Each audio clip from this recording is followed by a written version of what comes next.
Guaranteed. No. It's not the mansion. That's the old. That's the Republican club. No, that's that club. Yeah, West Sayville Mansion. The mansion at West Sayville. West Sayville down by St. Lawrence Church. West Sayville. I only know The West Sayville Mansion. What online? It might have been a little. I don't see it yet. That's fine. Hang on 1 second. Let me see. Yeah. He's alive. He's real. Wow. You look good. You look good. Yeah. Yeah. And to say happy birthday to Rick Delgado, he got a box of gifts, which is very impressive. That's real. Yeah. Where's your birthday? Good town. Where's your birthday? It's brand new. That's why. Well, there's the bathroom. Alien stuff. A little early. Early. I mean, I know he can do stuff. Definitely. So they say we're live, but I can't find it. The mansion at West. I saw something come up. Yeah? Yeah. Okay, good. What's going on, everybody? Yeah, look. There you are. Oh, wait. Look out. Coming in hot. Construction stuff. Friend of mine. Look out, Slickster. There you go. Nice. There we go. I'm trying to get into the chat. Chat. TikTok page in there. Oh, there we go. Now I got it. All right, turn the volume down. Cat SB or Cat B? Like the Cat B? Is it Cat B? Like But the again, Cat I used to see him. We live near each other. He's in Laurel Hollow. I'm in Will Damon, Rick A, Rick D, Vinny, Papa Nolan, He sold that. KBJ's here too, Alice Palco. Square foot house in Laurel Hollow. Barbecue Rando, Arizona in the house. All right, Arizona coming in hot. Literally. And he lived next to my buddy Chris King. Good evening from Canada. Jacinta, God bless you. Yeah. We're international. Internationally. I'm not internationally. No, I'm On South Down or West Down? Come on, South get Down. them, I know that. I know exactly the house. Yeah. What else we got Great here? guy. Just AZ Mikey. We love AZ Mikey. Put $1 million into his backyard. Wow. The great state of Iowa, Rick. We that? love Iowa. Super sharp. This guy, you want to hear a cool divorce story? This guy won the divorce. This is the divorce. You guys want to hear the divorce? Wait a second. Well, guys, wait to get You got a married. divorce story? It's the best. Go. Better than the Coldplay story? Oh, that's a divorce story. No, that was worth 1.2 billion. Now he's worth 600 million. As long as the guy doesn't watch the show, since you're live on YouTube right So now. he had this wife. She was a hockey parent. We're friends with. And he was making a good No. living. He lived in Huntington. That's But she was an animal drunk, and like when she West was Haven, drunk, Connecticut. I didn't know what they were like together when we were out drinking. We go to a concert, and in the middle of the concert, she slugs this guy, and that's, he's like, "Now you get to see the real her. Imagine. She's not this nice bird. She's a lunatic." She hit him? She slugged him, well, not much and it was a better. bomb. Man, you would think she was like a pro. No. And he's like, again. And they're not still together? West Sayville to the Right. mansion. Yeah. So long story short, she was always falling down drunk. He was at a fledgling new company called Salesforce. Joe They were Schmo, on where's their the way piano? up. On their way Yeah, up. not in here. They want the Ends up getting a piano. divorce. He's making like Yeah, $350. doors are open out there. We can't do the piano now. You want the piano? The second, No. excuse me over here. Dude, the second they get divorced, he gets a promotion, starts Yeah. making $1.5 million, Look. $2 million, $3 million. It's that because And you now can see she's getting so drunk, the kids don't fan want to out be of with the her. kitchen. So he gets full custody, pays no child support, paid her off just the house, because he ends up going on to meet the most beautiful woman. This is what with a guys great talk about. career, and she's the kindest woman ever. So I'm like, he got out of Shawshank and ended up into like on the penthouse. It was like the greatest story ever. He like, and she's like still just drinking herself to death, and he's just living the king's life. So that it couldn't happen to a nicer guy too. What's going on, chat, on YouTube? Alice There's Palco. no piano playing. Piano. No piano playing tonight. It's Lori, too, piano would have had to be Told you we earlier started in the night. something, man. Guys, Should if we you get want the to big have them piece of play the chicken piano, sandwich? Damon shut it down. Damon shut it down. they Let want the everyone know. piano, they got to put money in the tip jar. No I piano. didn't shut it down. Don't tell him I shut it down. Damon, I hope you play the piano. I didn't shut it down. Put the chip jar. Let's, Make a tip jar. Is that what they're seeing? Yeah, that's program. We're getting ready. Yeah, should we? We gotta get ready to get ready. All right, everybody get ready to What get time are we ready. gonna send? Stay We're gonna loose. send Harry and Joe. Yeah, I'm gonna play a different song because the other one's gonna get copyright strike, so I'm gonna play a different song. We got to get ready to go out. Oh, okay. Which one do we normally play? Aaron, where's my masseuse? Delbert? the RSL Sundown song. Oh. The LFSXP song. Oh. That's what I play to bring Harry out, and then we do our intro. But I'm gonna play a different song. Oh yeah, I know which one you're gonna play. Yes. Yeah, perfect. Okay. Now does Harry and Harry has no idea. All right, so Harry's here. Where's Joe? Good question. Joe, Joe? he's thinking outside of the box. Joe the box. He's Joe the box. Joe and Harry are gonna go do the intro. Yeah, this, if you like Costa You can see the Rica, whole behind the here's scenes Joe. here. my buddy What? bought this property, Joe. putting a hotel up here. Joe You started can his see car. this. You can hear it. Joe goes. Someone go find a motorcycle. Don't worry for the Is that what it is? A motorcycle? It's a chopper. It's a chopper. Fumes are gonna get you. We're gonna Oh, I play had it intro too, song man. and you're gonna come out in 2 minutes, okay? My sports bro. You have your headset? I don't. All right, well, let's get Joe. Let's get Joe. Right there. The wireless is working. The wireless is working. That's good for them. They take that Top of the Yeah. mountain. on the table. Yeah. I'm ready. All right. So when Joe's done with his motorcycle, let's get him. I want Joe back here right now with Harry, and they're gonna walk out. We're gonna film them walking out. Yeah. He's on the motorcycle. Yeah. Like a puddle jump. Okay. So you'll follow them when they go do the intro. And his guys were in a sports book, and I was giving them lots of referrals from my radio. Oh, actually, no. Wait. You're gonna follow them walking out and then come back here to us, right? Or you're gonna, I think you're gonna follow them like halfway, then come back here to us. So then she's gonna take them on the regular cameras, I think. Places, villas, on the mountain. Oh, it's in the That's jungle, Bee's birthday monkeys today. Chat. What's going on in this chat? Cat's Bee's birthday. Thank you, Cat's Bee. Cat's Bee, happy birthday. Let's go for $1 million an acre now. Happy birthday. There he My is. brother-in-law's Costa Rican, and There they're he- like, we every gotta day buy is something Flag here Day. because it's in the 80s. Every day 90s. is Flag Day. I Dude, love the it. crowd out there was so excited Yeah, to see I you know guys the area. tonight. Whatever Could've you're gotten doing, you're anything. pushing buttons and you're bringing some attention to the place. We're watching you outside on the big TV right now. Oh. How you doing, Mom? Hey, I actually can say that. My She's mother watching on My X. mother actually watches the show. She goes, "That's a good show." I'm like, "I know." For all you mothers out there. Everybody online Said can. this. It's a good show. My sister watching. Yeah, I told you that. Oh, I didn't hear. All I heard was him. I read his lips. He's fascinating. Who's divorced? You told the divorce story on social media. Yeah. Yeah. You're divorced? Yeah. No. He's gonna be. No. I was gonna say, They'll what all happened? be married forever. No, this is, we're alive. This is Harry on the highway. This guy drives the most miles of anybody I know on a daily basis. Iowa, 22 hours. This working? Check, please. Had no choice. They canceled the flights. Yeah.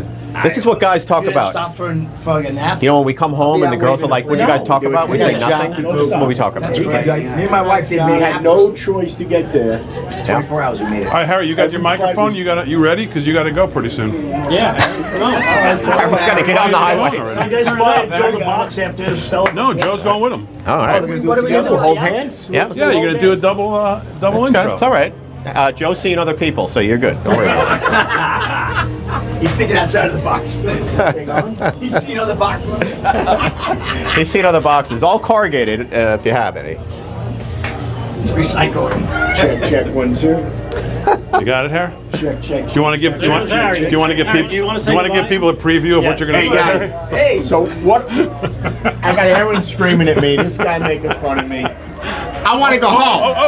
5 seconds. Oh, Harry, All right, Harry's going home now. Harry. Joe the box. Joe took the stage by himself. Doing, Joe? Get off the couch, Harry.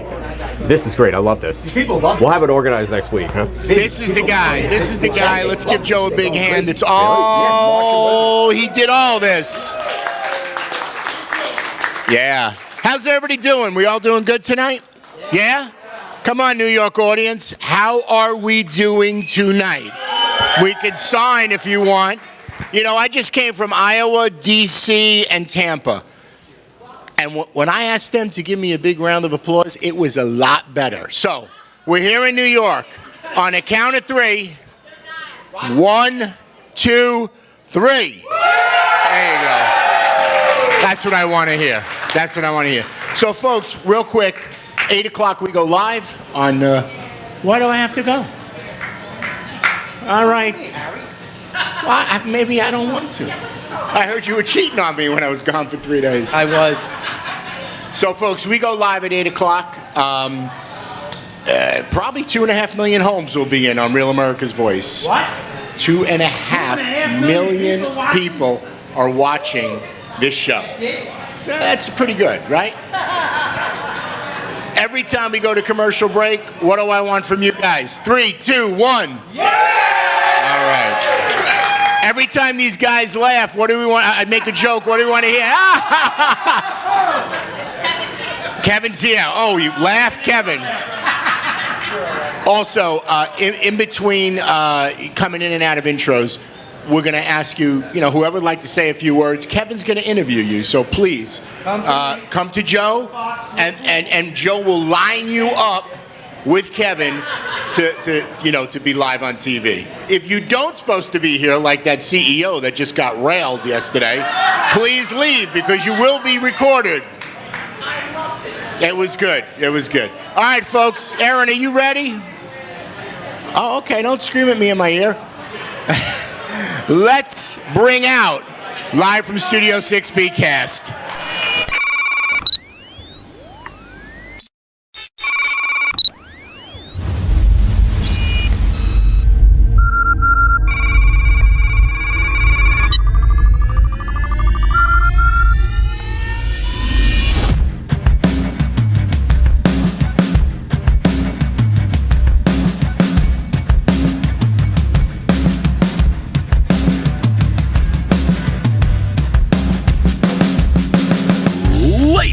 Gentlemen, it's time, live from the America First Warehouse, the show where the truth is loud, the laughs are louder, and the vibes are straight up electric.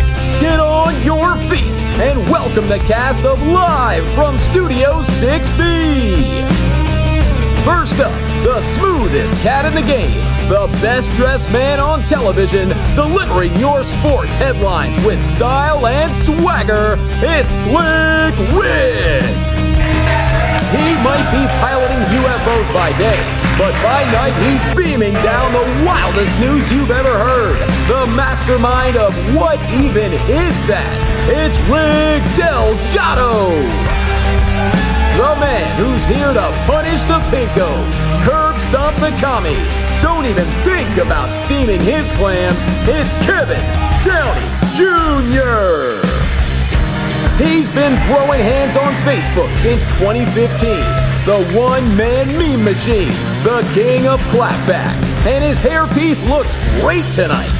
Give it up for Vinnie Mac, Vincent Buta. Well. He finally made it out of Damon's truck, tinfoil hat intact, just in time to do the news. It's Paul Newland. You know him as the DeSantis-loving, Delgado-hating gnome who's never taking anyone to the sphere. We know him as the guy who started this whole mess. It's Big D Damon Roberts. Welcome to Live from Studio 6B.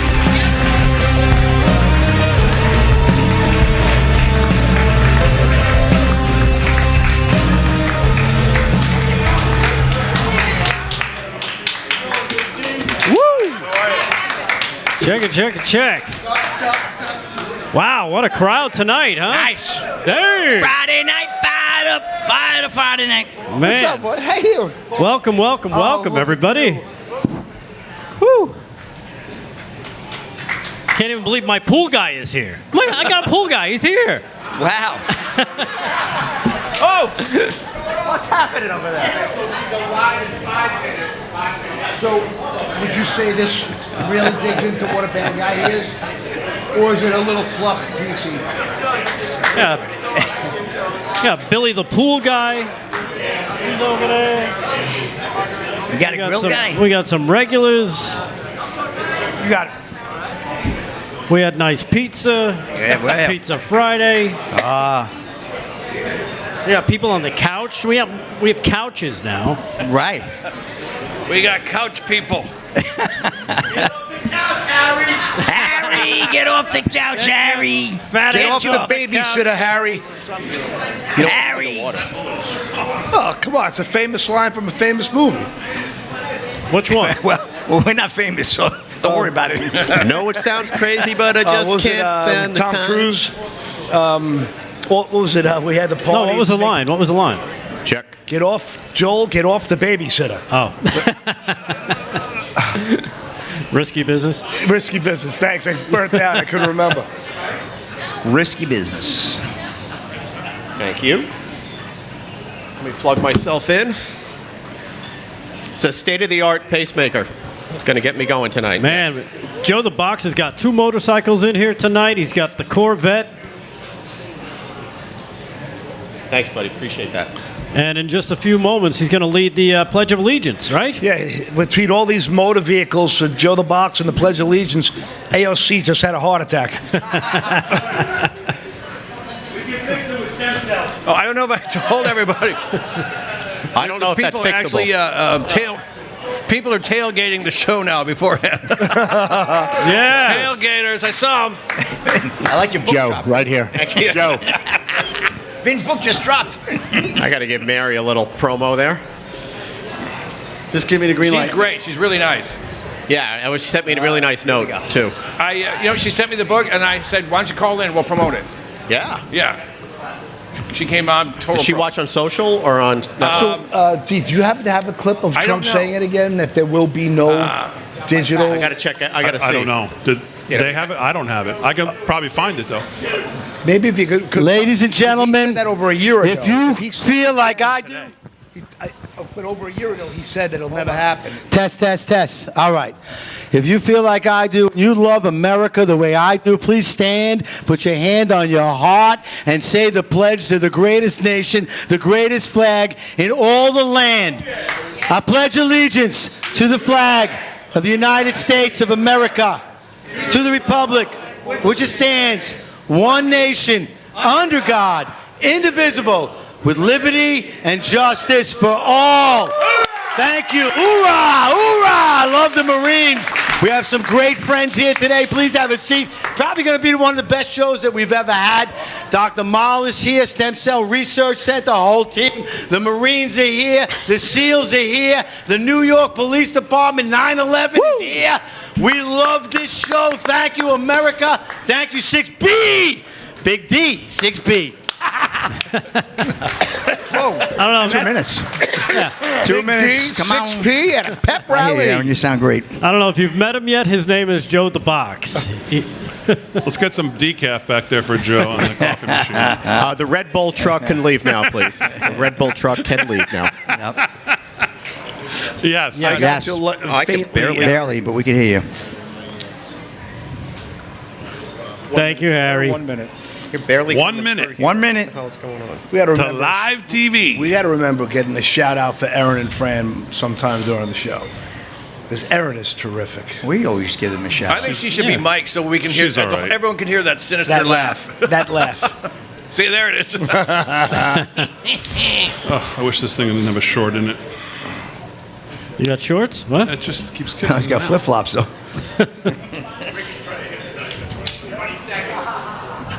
Did Big D spring for the pizza tonight? Well, yes. Always, he always does. Thank you, Slick. Thank you. Yeah, he Very, sprung for very a good slice. that way. Actually, the audience springs for it, but Big D makes sure it gets done. Yeah, thanks to the super chats. Paul.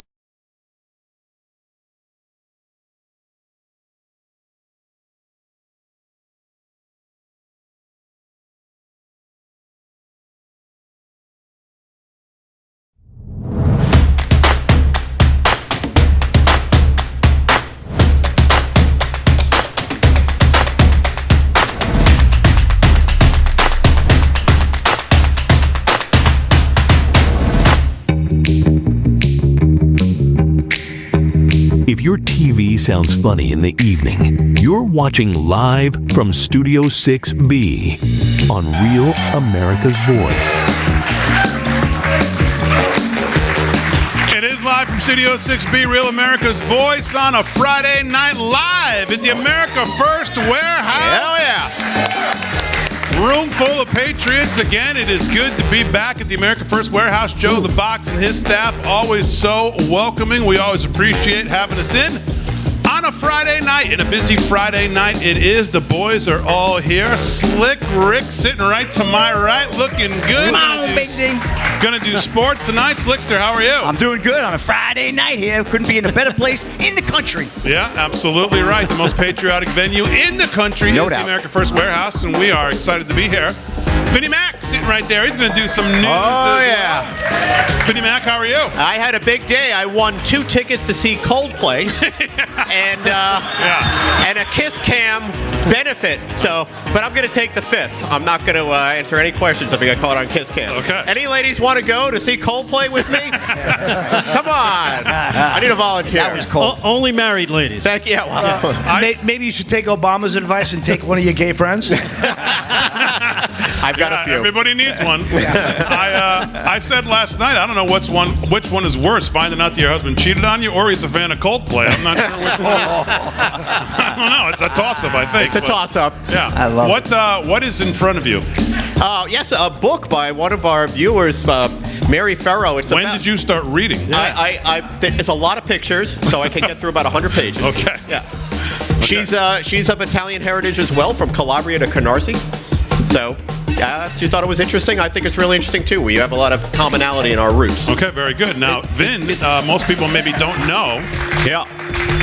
Vin was the host of some cooking show.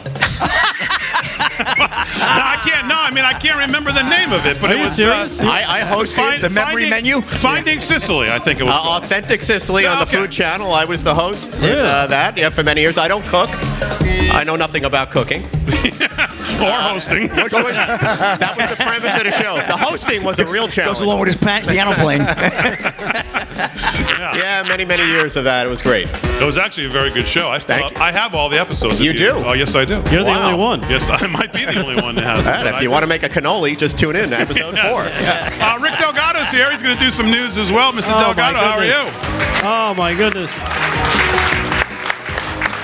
Thank you. I think it's the greatest headlines that I've ever seen in the last 30 or 60 minutes before showtime. Okay. It reminds me that maybe we should all have a bag of popcorn in front of us to get ready for the show. Yeah. Because things are happening, and it's amazing. Yeah, we'll get into that. Other than that, I had a good day. Although every time we get this kind of breaking stuff, I just think to myself, well, anyone with an IQ higher than about 7 has known all of this for all these years, but it is still nice to finally get confirmation. So we'll get into all that.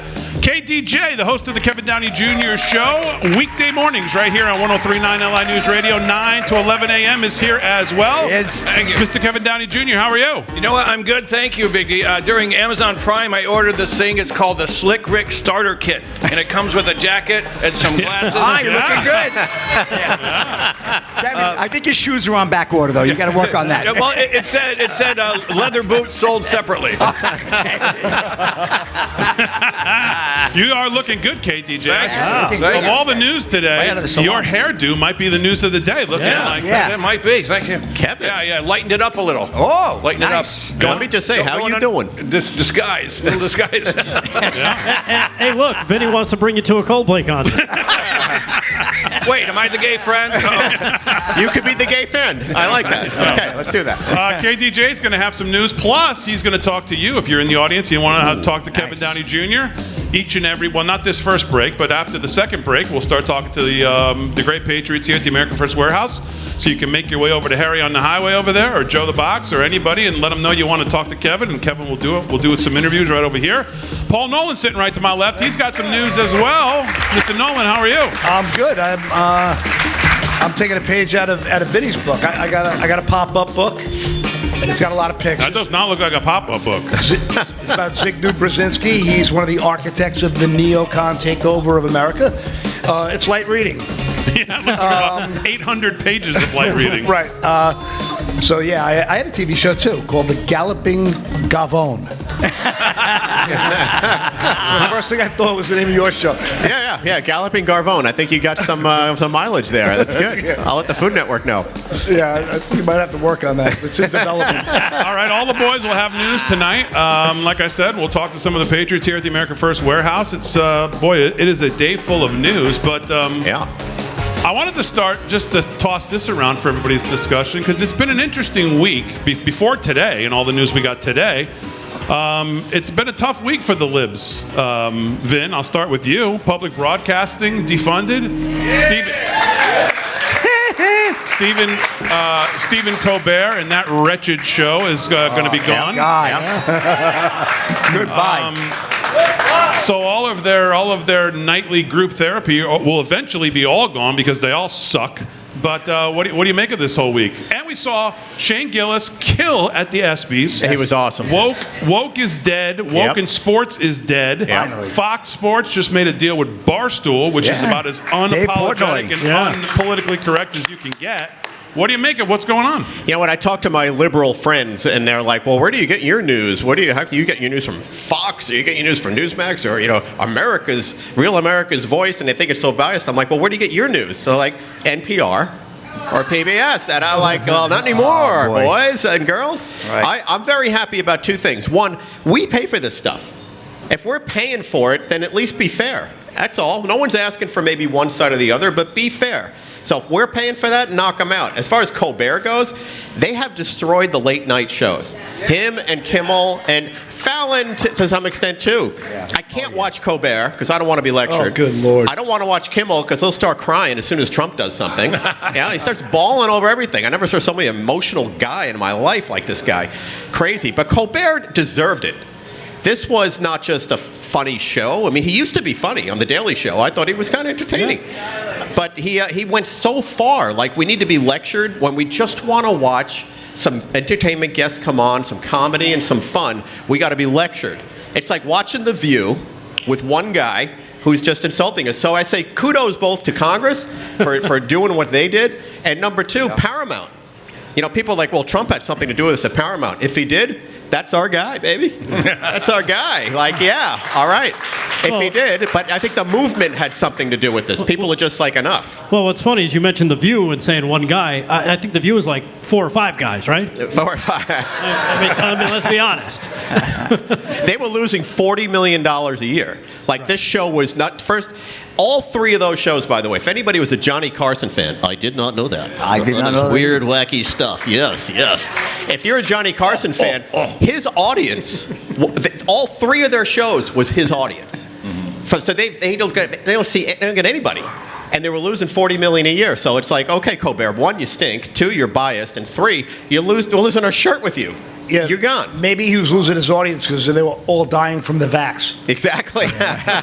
His whole audience took the vax. A little COVID play. A little cold play. Kev, you're a comedian. Obviously, it's part of what you do. I mean, when you look at what some of these guys were handed from the greats, they've completely ruined nighttime TV because they couldn't just do their job and be funny and forget that people want to watch them to forget about everything else. Yep. Jay Leno, I think, kind of did that. I think he stuck to the script as as everybody else did. Yeah, I like Jay. But the rest of them, I mean, he's the first to go, but the other 2 that are left, they're worse ratings than he is.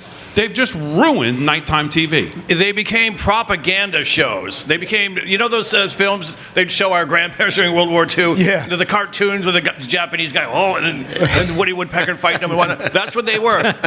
They're nothing but propaganda shows disguised as humor. Yeah. And I love that Shane Gillis, he got kicked off of SNL, Saturday Night Live, for being, some people said edgy. Some said, he made fun of Chinese people 18 years ago on his podcast. And that was reason enough to toss him. Yeah. But then he comes back to SNL.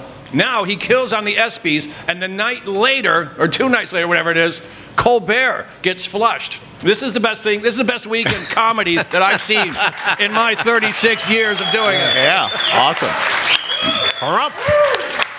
I saw this on X tonight, and I thought this was the best kind of summation of the Colbert thing. And the guy says, I don't know who this is, John Ocasio, says, Stephen Colbert's legacy will be this. He was not a great man, an establishment shill, a toady to big government, a follower instead of a trailblazer, a self-involved statist, a moral coward in the face of woke McCarthyism, and a divisive, self-regarding loser who killed the entire late-night franchise because he sought applause from those who agreed with him instead of laughs from the rest of us. Most unforgivably, he sought only the approval of elites because he saw himself as too superior to entertain the rest of us. Bingo. Yeah, definitely. Especially when you compare that to somebody like a Conan O'Brien, who was chased off of network nighttime TV. Probably because he was willing to kind of go that extra mile and actually make people laugh and not propagandize any of the messages. He just wanted to have fun. which is why I think you'll probably see him probably resurrect now. Well, he's into the podcast thing heavy. Right. He saw the future well before any of these guys did. That's probably where Colbert's going to try to go now, where they're all going to end up. But he's firmly got 2 feet in it already. I don't suspect he'll try to leave that. Yeah, I wouldn't be surprised if a huge network decides to dump a boatload of money on him and said, "Please come back." What were you going to say, right? Kev? Oh, I was going to say his ratings. If you cut it down, it said, well, he had a 2.7. That's for the week. He was averaging roughly 200,000 viewers per night. That's my point, man. We're Terrible. killing him right now. We're killing him. Yeah. We absolutely. We are punishing him. What about season 40? Oh, you know when he jumped the shark? I mean, he was never on the right side of the shark, but he had this thing called the Vax Scene, and he comes out dancing with a bunch of like hypodermic syringes and needles, and I thought, my God, this man cannot.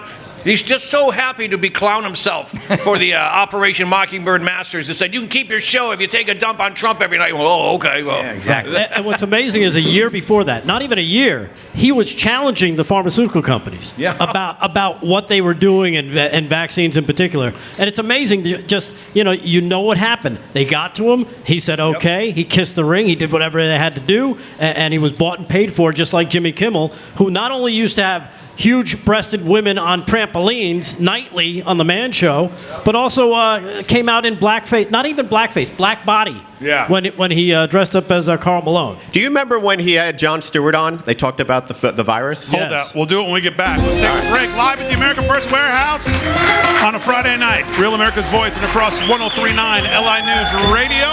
We're glad you're all in. Lots to do on a busy night. We'll get to all your news, sports, all coming up right after this.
So let me see if Mary Farrow's out there. It's Calabria to Carnegie, not Canarsie. More proof that Vinny can't read. If it was spelled out in a picture, I might be able to. It is. It's clear, by the way. It's my fault. Sorry about that, Mary. I got the title half right. Is that even her name? Are you sure? I believe. Yeah, now that you ask, yes, it is Mary. Mary Farrow. Yes. Oh, yes. Nice. What's happening out there? Where are my Facebook friends? Chat live in the chat. Oh, look at this. Yeah. A $5 Rumble. No, that's from last night. Oh, God. DML. I got to refresh. We got a lot of requests for a little of our music there. Slick. Yeah, I know. People wanted to hear some of you singing, and then they wanted KDJ finishing My Sharona. So got the neck. I could do Young Frankenstein putting on the Ritz. We got yes, exactly. That works. We'll work you guys in. We got to do that. We're in the break. I got to learn more songs. Howdy Rumblers. Jumping on the Twix chat now.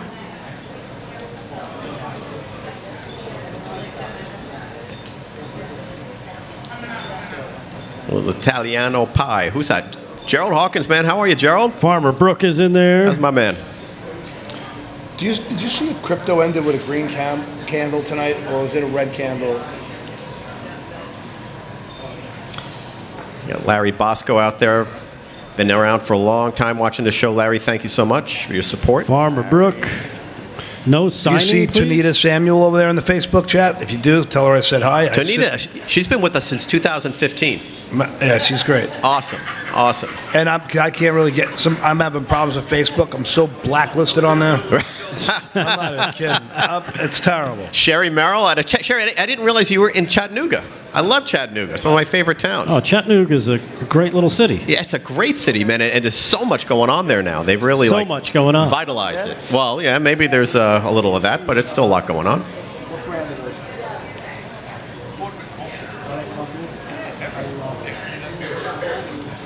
Howdy in the YouTube chat. Cats B is in there. Chris D. Birthday. Cat's B's birthday. Cat's B's birthday. Happy birthday, Cat B. Broke Spoke. Very Amber's nice. in there. West TX.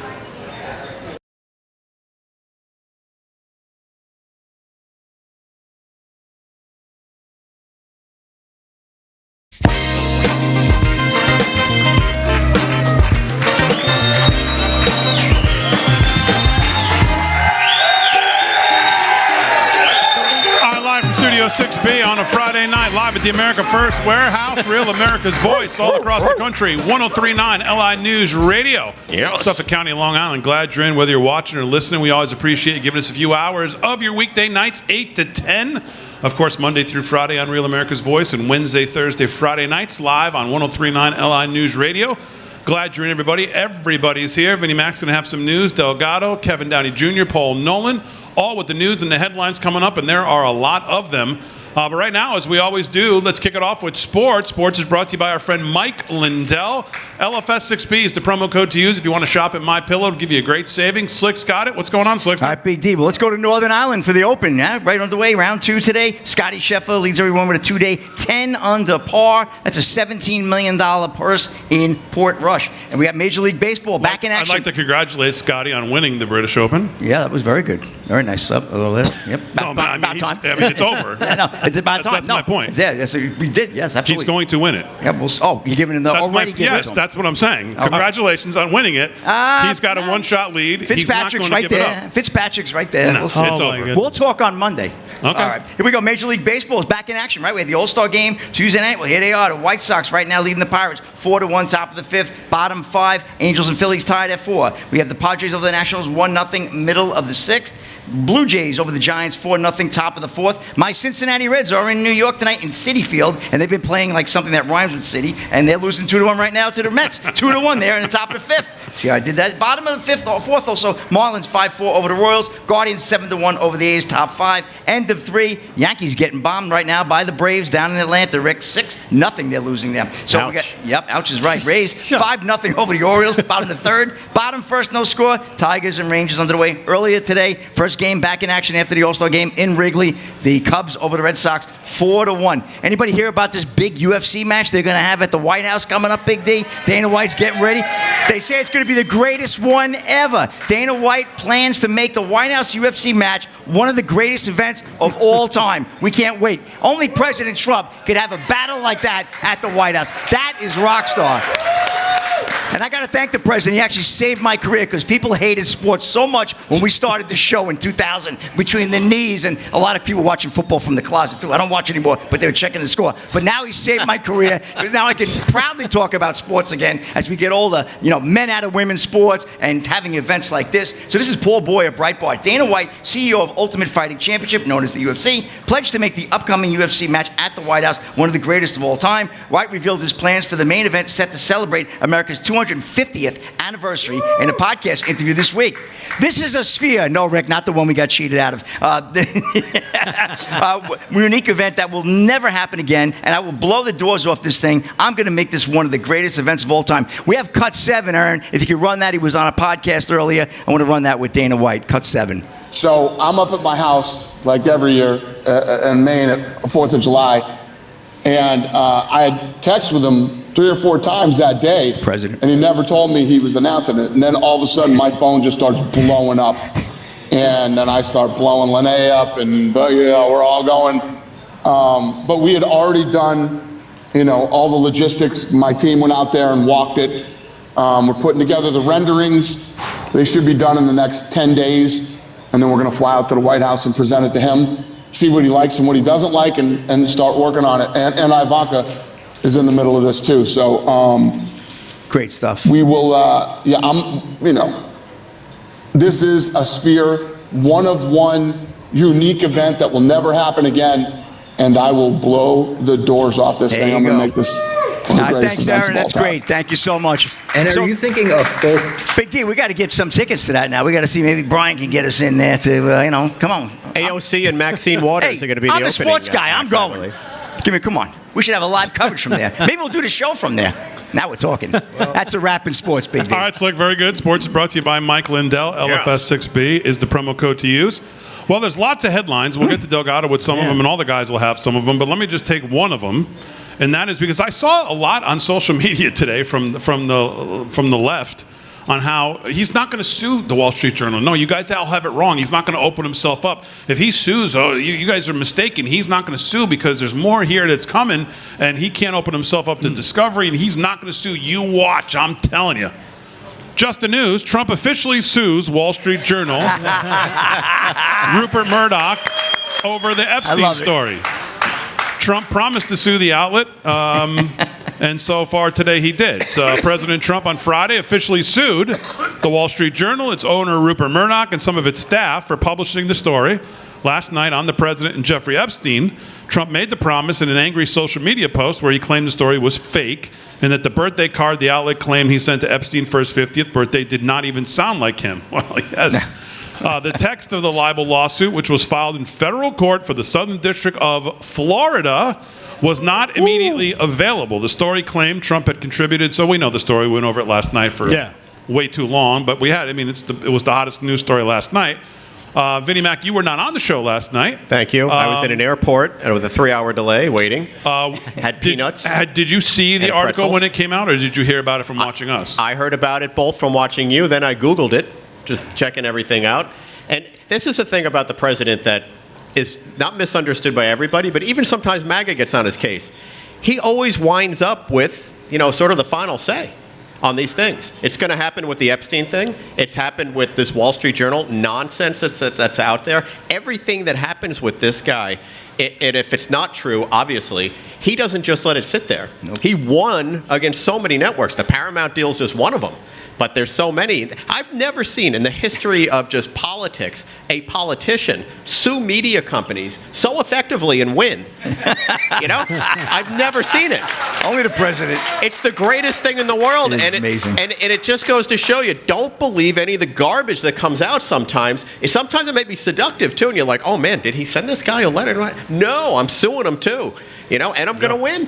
I love it. You weren't on the show last night, Paul. When you read it, did you laugh out loud like we did of what supposedly he said? I mean, it didn't even sound like him. Words who would use those sentences like that? Yeah, it didn't sound like him at all. I mean, there was no hyperbole. It was the whole thing was. May every day be a what was the last thing? May every day be a new open window or something. When did Trump turn into Tolstoy?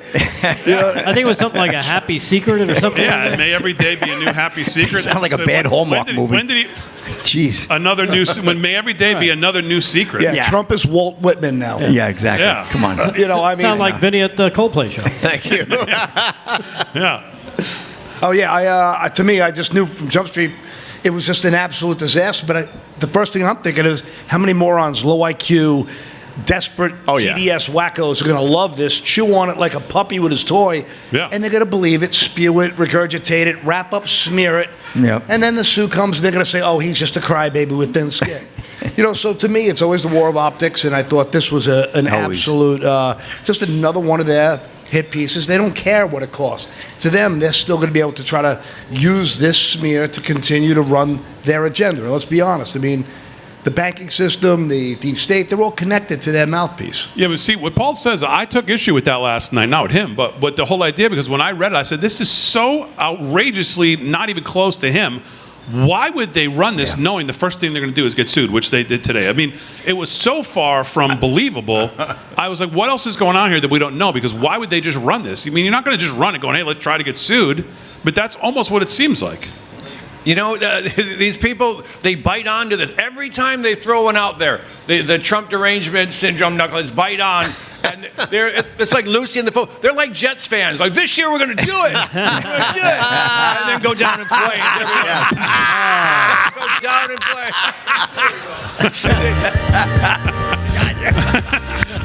Aaron, just cut your mic off. All right, we're back. More news. Start with Rick Delgado, Vinnie Mac, Paul Nolan, Kevin Downey Jr. More sports with Slick. All when we get back right after this.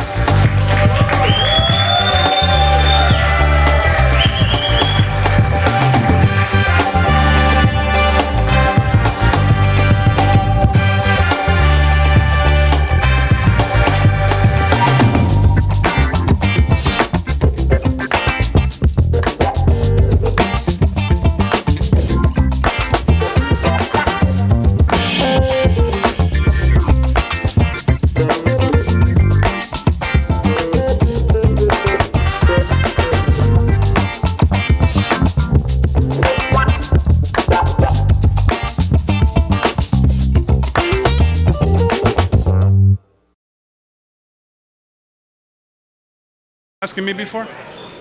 So, I was just asking about the candles. I found out there was a red candle before 8 o'clock, but now it's already starting to go. What specifically? Which one? I just thought the Bitcoin market. Bitcoin had a red candle, I think, right at 8 o'clock.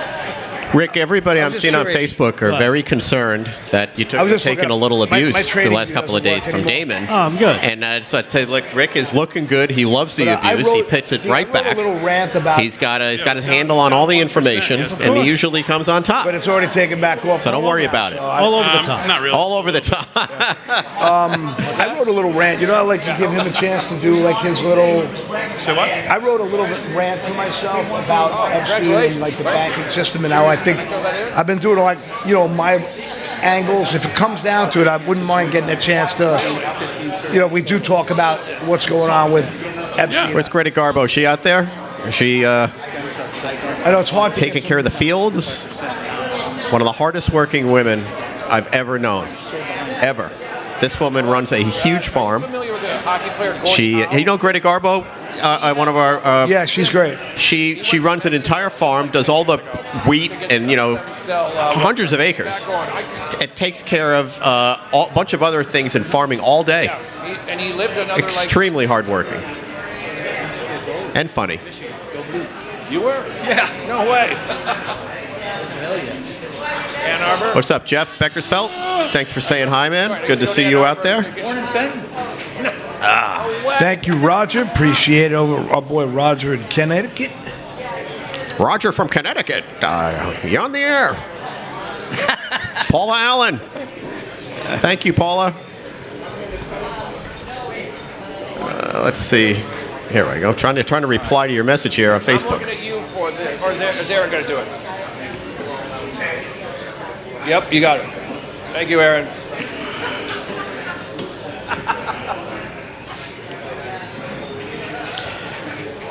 Michael McGuire says, I will donate $100 for a fund to send Slick to D.C. to report on the fight. Oh, see, there you go, Slick. We're starting to go send me.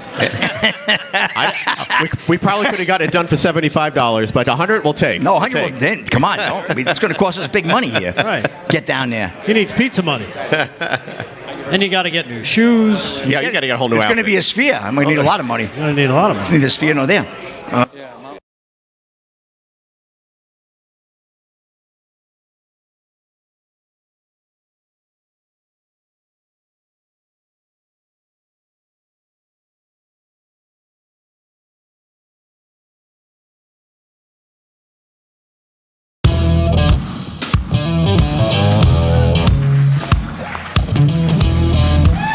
We are back, ladies and gentlemen. Welcome back to the America First Warehouse, the grooviest, most patriotic venue in the galaxy. Folks, we can clap it up for the warehouse. Clap it up, man. Clap it up louder for the warehouse. I can't hear you. You're behind me. There you go. There you go. Folks, it's my pleasure and privilege to introduce to you. We just met. He's a fellow Michigander, and he's got a lot on his mind. This is Patriot Kenny, who's also a 9/11 rescue worker. Let's hear it for that. That's right, man. Never forget, baby. Never forget. Kenny, what's on your mind, my friend? What's on my mind right now is I'm here to represent the Mali Stem Cell Institute out of Venice, Florida. We're doing a benefit at Mar-a-Lago, October 17th. I just had the treatment myself over the weekend. My lungs were down to 45%. I'm feeling like a rock all over again. I can breathe. I can hold my breath longer. I'm energetic, as you can see. But the stem cell is the way of the future. It eliminates drugs. It can cure cancer. It can fix so many things that we are suffering for. And all the 9/11 rescue workers that are troubled and suffering from these horrible diseases that we got down here, we are doing this for you. We're doing it for post-traumatic stress disorder, and we're doing it for the young kids. Remember, a hero isn't from 9/11. A hero is anybody in America that loves this country and does something for it. Absolutely. Absolutely. Now, Kenny, as a rescue worker, why don't you tell them what you told me? I've suffered 15 different surgeries due to 9/11, 10 different battles with cancer. I suffered from neuropathy and the beginning stages of MS. I have a generator that was put in my back that keeps me alive. They rewired my nervous system, and now I walk. I was in a wheelchair. If anybody knows what neuropathy or what MS does to someone, it's a crippling disease. I was wheelchair for almost 5 years. I couldn't walk. I was a hassle to my wife. I was a hassle to my friends.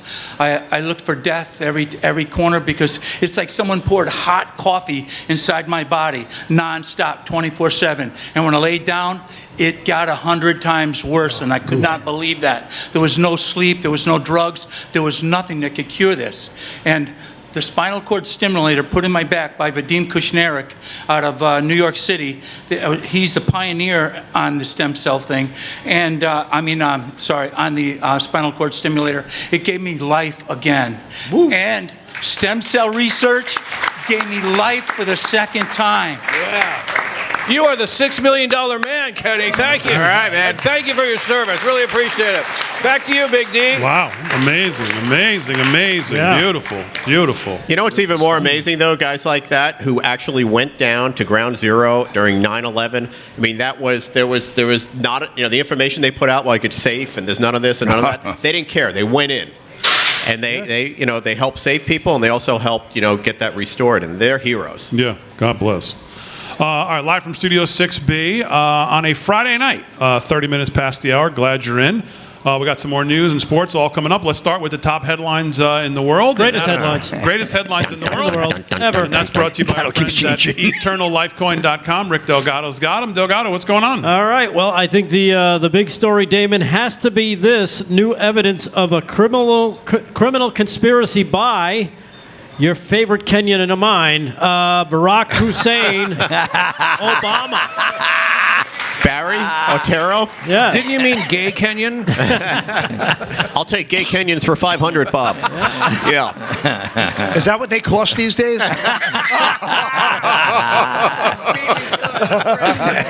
Oh, man, harumph. Released earlier today by DNI Secretary Tulsi Gabbard, their goal was to usurp President Trump and subvert the will of the American people. She writes on X, no matter how powerful, every person in this conspiracy must be investigated and prosecuted to the fullest extent of the law. This is from, again, Tulsi Gabbard. Here is the, it's amazing. New evidence of the Obama administration's conspiracy. What a shock. To subvert President Donald J. Trump's 2016 victory and presidency. Friday, earlier today, Tulsi revealed the overwhelming evidence that demonstrates how, after President Trump won the 2016 election against Hillary Clinton, President Obama and his national security cabinet members manufactured and politicized intelligence to lay the groundwork for what would essentially become a years-long coup against President Trump. Amazing stuff. I'm truly dumbfounded that they've gone ahead and actually named Obama. Because normally you kind of start with the underlings first. He's above the law, right? He's a deity in the political sphere of the left and the mainstream media. So to see him get called out is a big deal. Yeah, for months preceding the 2016 election, the IC, the intelligence community, shared the consensus view that Russia lacked the intent and capability to hack the U.S. elections. But don't worry, because Obama was there. And weeks after President Trump's victory, defeating Hillary Clinton. Who? Hillary Clinton. Who? Hillary Clinton. But you say it another time, Beetlejuice is going to show up.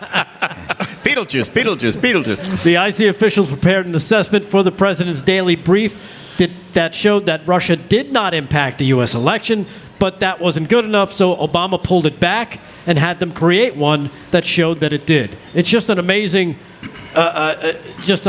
reveal, and I'm surprised they didn't destroy this stuff. It's absolutely what we all knew happened back then. That he was the tip of the spear. Yep. And you can go back and remember the meetings.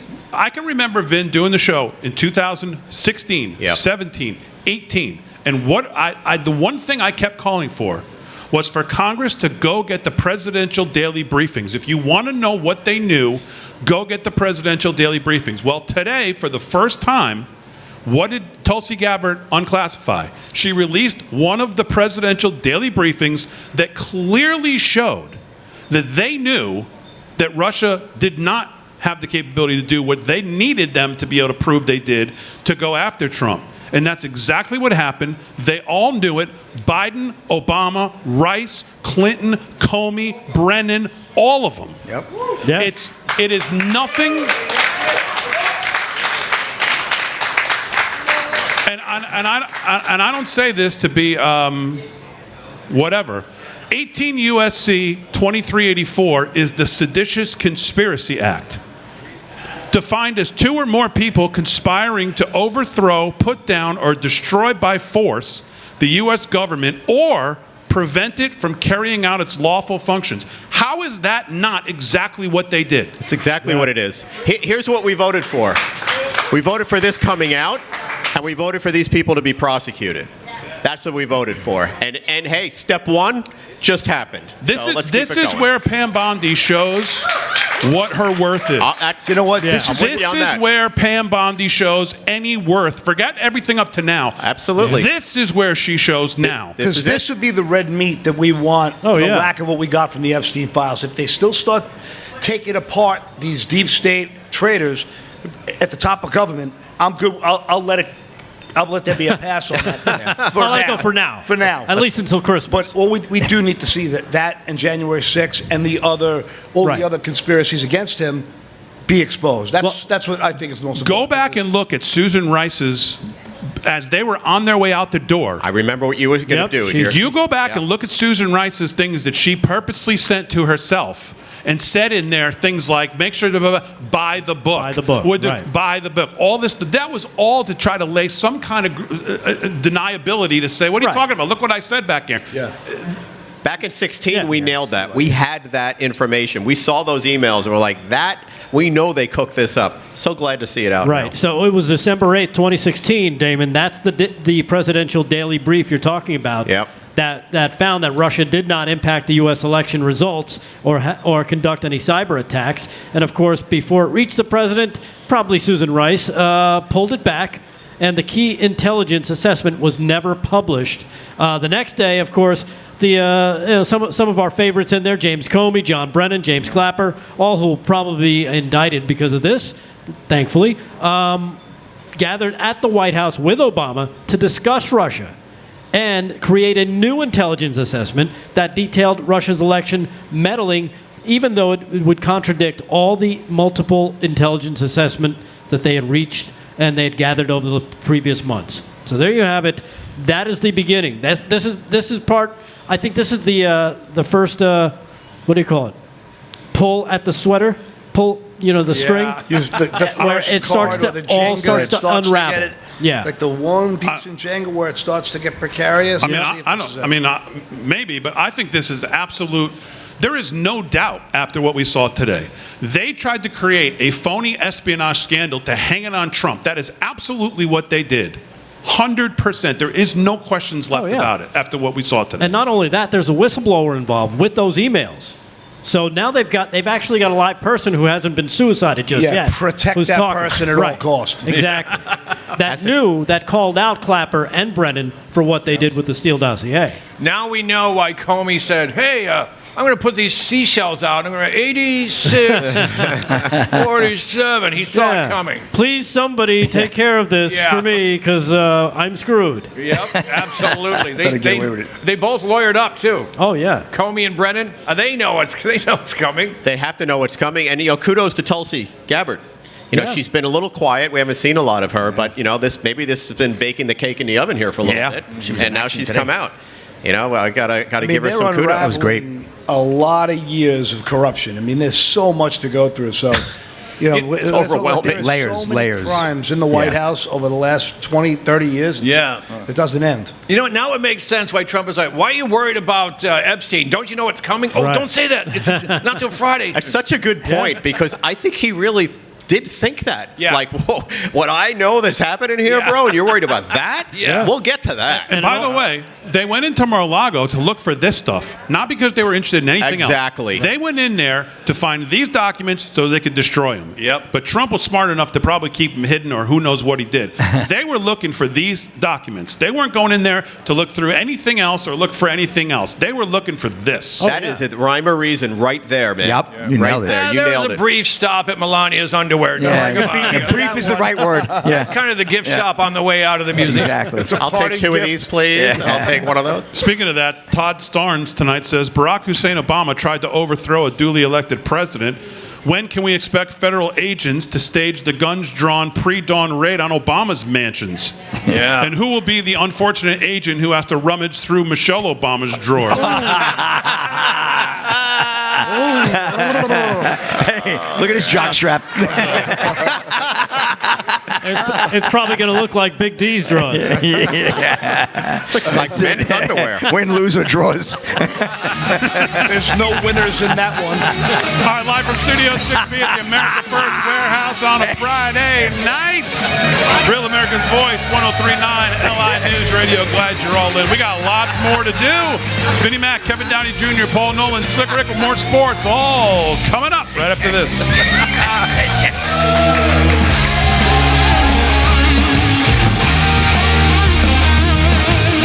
Michelle Obama's underwear drawer probably smells like jock itch.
Hey, Aaron, do you have the computer? I didn't ask you.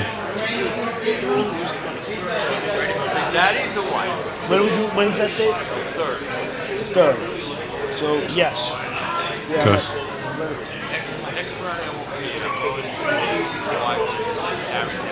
What do you see? That's unbelievable. Cool. I battle all day long. Cool.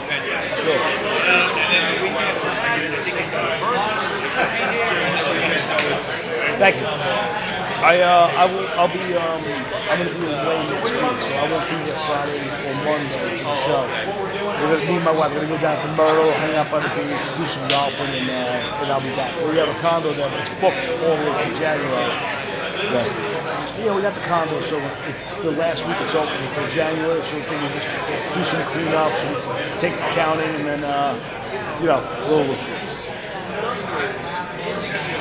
But I'll see you after the show. You'll be around? Yeah.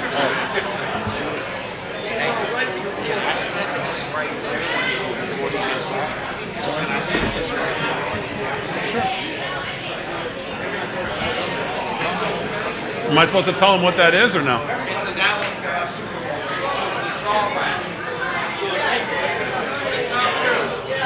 Huh?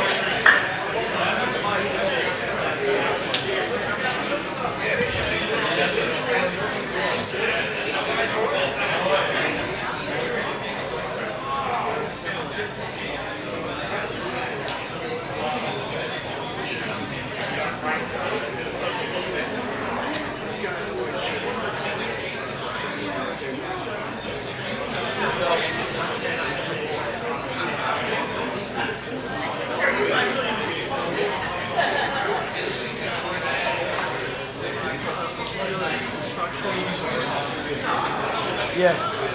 Check.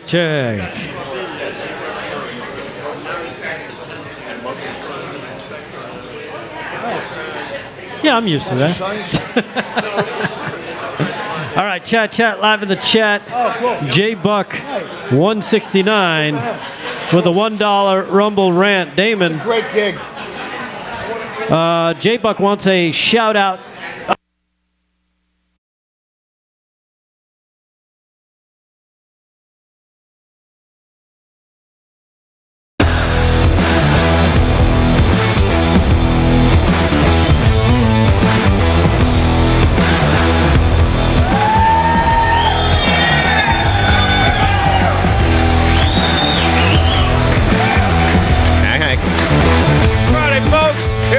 Ladies and gentlemen, we are with Blake and Mike from Logical Conservative. Blake, Mike, can you tell us what that is? What's Logical Conservative? I'll jump in real quick, Mike. So started this back in October last year, driving the country with this bad boy, 48,000 pound, 45-foot motorhome, if you can see it, right? And hit all the states, a lot of them. Came rolling into Florida, met Blake. We started logicalconservative.com, nonprofit, and we're out, we're taking the battle to the field. Right, Blake? Absolutely. So what do we do, Blake? What happens when we show up? So what happens is a lot of people, they see the motorhome, they can't help but come up to us and tell us what they think about it. The number one question we get is, what's this all about? But mind you, there's JFK, there's Martin Luther King, there's Donald Trump on the side of it, and Iwo Jima. So we get some crazy people that they can't stand the fact that JFK's next to Donald Trump on a motorhome. They can't stand seeing Martin Luther King next to him. And this is just about our freedoms to vote for who we want to vote for without being rude and ugly to one another. Because for far too long, we've been entertaining a delusion, allowing a small percentage dictate how the rest of the country operates. So we're here to empower the public and let them know that you don't need to be afraid to stand up for freedom, morals, and common sense. I love it. All right. Now, Mike, Blake, let me ask you, you've got this beautiful beast rolling around. There's Trump with his fight, have to get shot. Do you run any like Trump derangement Gorgon types, the blue-haired animals? Well, that's an understatement, but I'll tell you this. At the end of the day, the bottom line is they see that motorhome, they lose it. They don't see Iwo Jima, Martin Luther King, Kennedy. They see Trump, and all they do is go nuts. We've been assaulted. The motorhome has been vandalized, and cities try to shut us down from coming in. Oh, yeah, Danbury. Danbury, Connecticut? Well, we were supposed to be in Danbury tomorrow, but the Democrats had all found out. They called the police. They called the property management company at the parking lot we were going to go to, and our phones have been blown up saying, you're not welcome here. They even Whole Foods hired a security team. Wow. Little do they know, we're actually going to be at the barbecue tomorrow and not in Danbury, so they're going to be hiring security for nothing. No, don't let the cat out of the bag. Yeah. Anyway, at the end of the day, people, they go nuts. They pull over just to tell us these crazy things they think. And at the bottom line is this. The new sheriff is in town. We're not going away, and we're taking back this country and these little dirtbag woke cities. You know what I would love to see? I would love to see a camera on the front of that beautiful mobile so that when the blue-haired knuckleheads stand in front of you and you plow them over, that would be great. We can make a YouTube channel called Squishin' Hippies or something like that. Mike Blake, conservative, logical conservative. Check him out, folks. What's the website? logicalconservative.com. Boom, there you go. Patriots, Mike and Blake. Let's hear it for them. That's good stuff. Back to you, Big D. All right, KDJ, very good. Another great couple down here at the America First Warehouse. Yeah. Man, great. Dang, that's a nice, Find some that's a nice interesting- motorhome. Right, interesting people. Yeah, doing great nice. stuff, right, around the country. The key is logical. Thank you. You know, everything conservatives like Wow, logical, that is- common sense. That's beautiful. That's what these guys are Logic doing. rule over your feels. I got it. Hey, What a novel idea. Hey, we were talking. We were talking about the Coldplay. Does everybody know the Coldplay concert story? Everybody knows what happened. Okay, I would think. I don't know if everybody saw. I saw this was a different angle of it that I saw. I don't know. no. I don't know if Here we everybody- go. I don't know if everybody saw this one.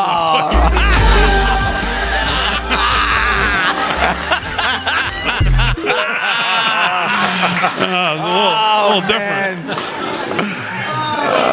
Oh, man. All right, Vinnie Mac is here. Vinnie Mac, what's been on your mind? Can't wait to see the Obama one. Oh boy! Oh, yeah. Yeah, I've got two things on my mind. First off, let's give kudos to the United States Supreme Court, which is starting to finally act like the United States Supreme Court, with the major victory for parents and students in abolishing the Department of Education, allowing us to finally take this down. That's number one. And maybe allowing us to bring faith back into schools as opposed to all this malarkey that people are talking about. Yeah. So it's a big day. You know, every time we see someone getting in the way of the Trump administration, all these judges, and the Supreme Court's been stepping up, except for that one crazy judge, right?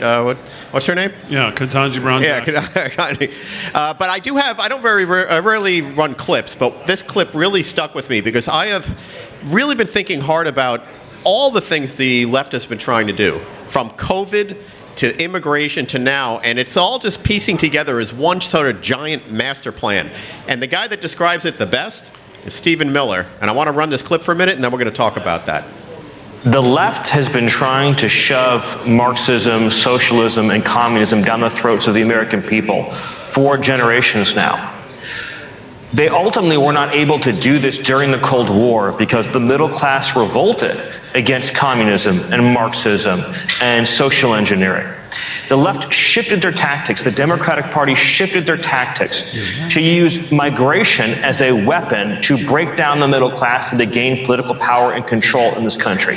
Right on. They used migration to destroy our public education system, to destroy our healthcare system, to destroy wages and working conditions for the middle class of this country, and in effect to destroy social and community cohesion.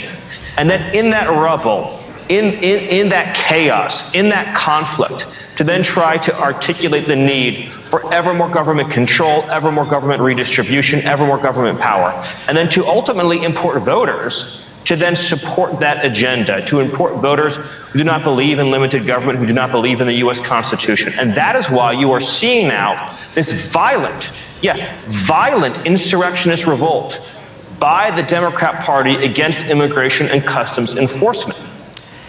So, man, he says it well every time, doesn't he? This guy is unbelievable. I saw that piece on Levin over the weekend. That was great. Yeah, it's just so strong and it's so to the point. But if you really peel this back, think about COVID, for example.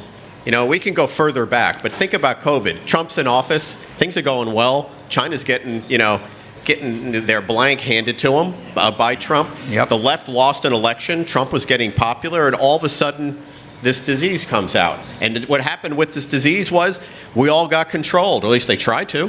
They tried to tell us we had to take this vaccine Martial that we all... law.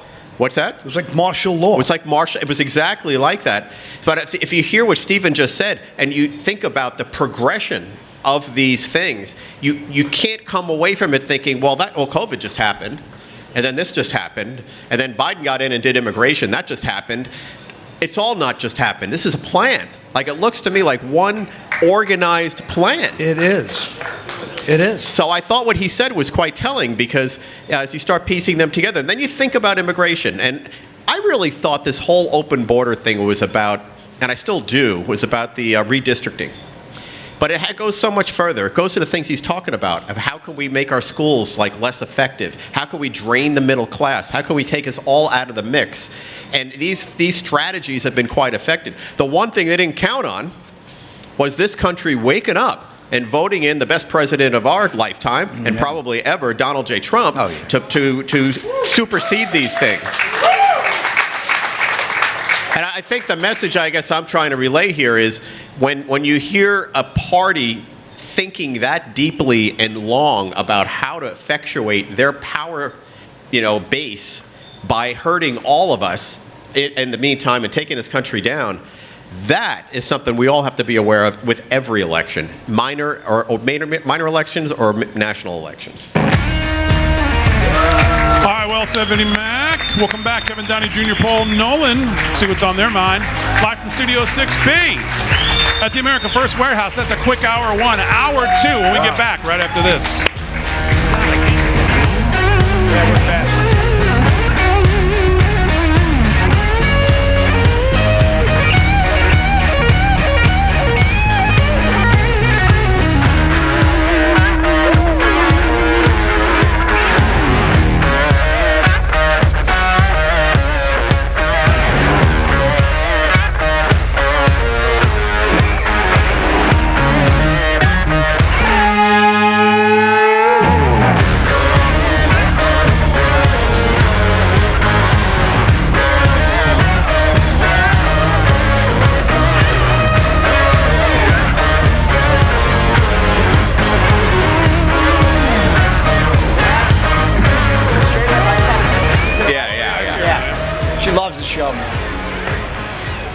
She hadn't been here the last couple weeks. She's sorry. Yeah, thank you for doing that, by the way. Yep.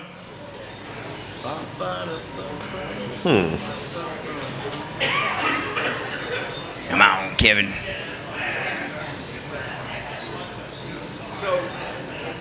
I'll toss to you. Okay, I thought I heard that. Thank you. Okay. Hey, Hair. Hey, Hair. Nice turnout tonight. How are you?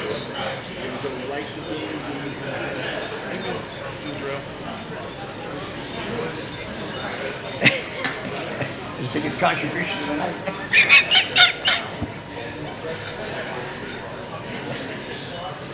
Hey, you got that ginger ale? I said the white dress. Has everybody out there on Facebook? You never know. I said, or she coming. Andre Lipscomb, what's up, man? Who's preaching to me? Let me see. Rushbow? What do you say? I'm looking to see. I'll find that message. Bill Woodbury, thanks, man. Speaking the truth. That's all what it's all about. Pointing these things out, man. You got to do that. Yeah. Farmingdale, you said?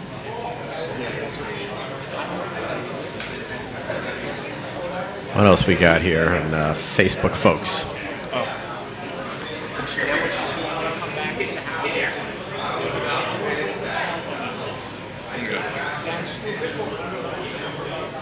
I did a little piano earlier. A little. I did not know that. I did not know that, but Easy like Sunday morning, of course. Yeah. I did a little piano. Judy Cargill, thank you for asking, because I want to do it every week. Damon thinks I only know 3 songs. I know 5. What are the other 2? Easy like Monday morning. What do you know? Chopsticks? Man, Is I that need one? a pretzel. All right. I do know a Easy lot. on the next break, I'll get you a pretzel. Sounds of Silence, Easy, Imagine, You know Let Batman? It Be, Batman. Hold Me Now by the Thompson Twins. Hold Me Now. That's a great song. George Benson. I heard that today. Check coming. 1, 2. Check. All right, Kevin, it's on. Nights on Make sure it Broadway, stays on. George Benson. Don't turn it off. So you can go boom, boom. I I can do that. Friday, My Sharona, all the big hits. Then we don't do it. Right. 4th of July. What a repertoire. Yeah, free tickets. Just email them, call them.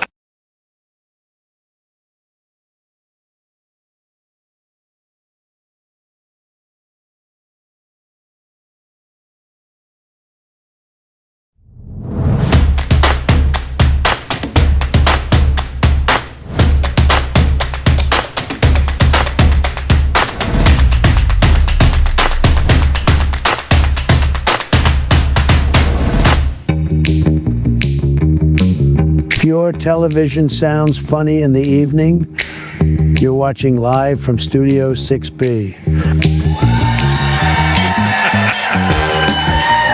You are watching live from Studio 6B, Real America's Voice, on a Friday night, live at the America First Warehouse. Kevin Downey Jr., get out of my camera shot.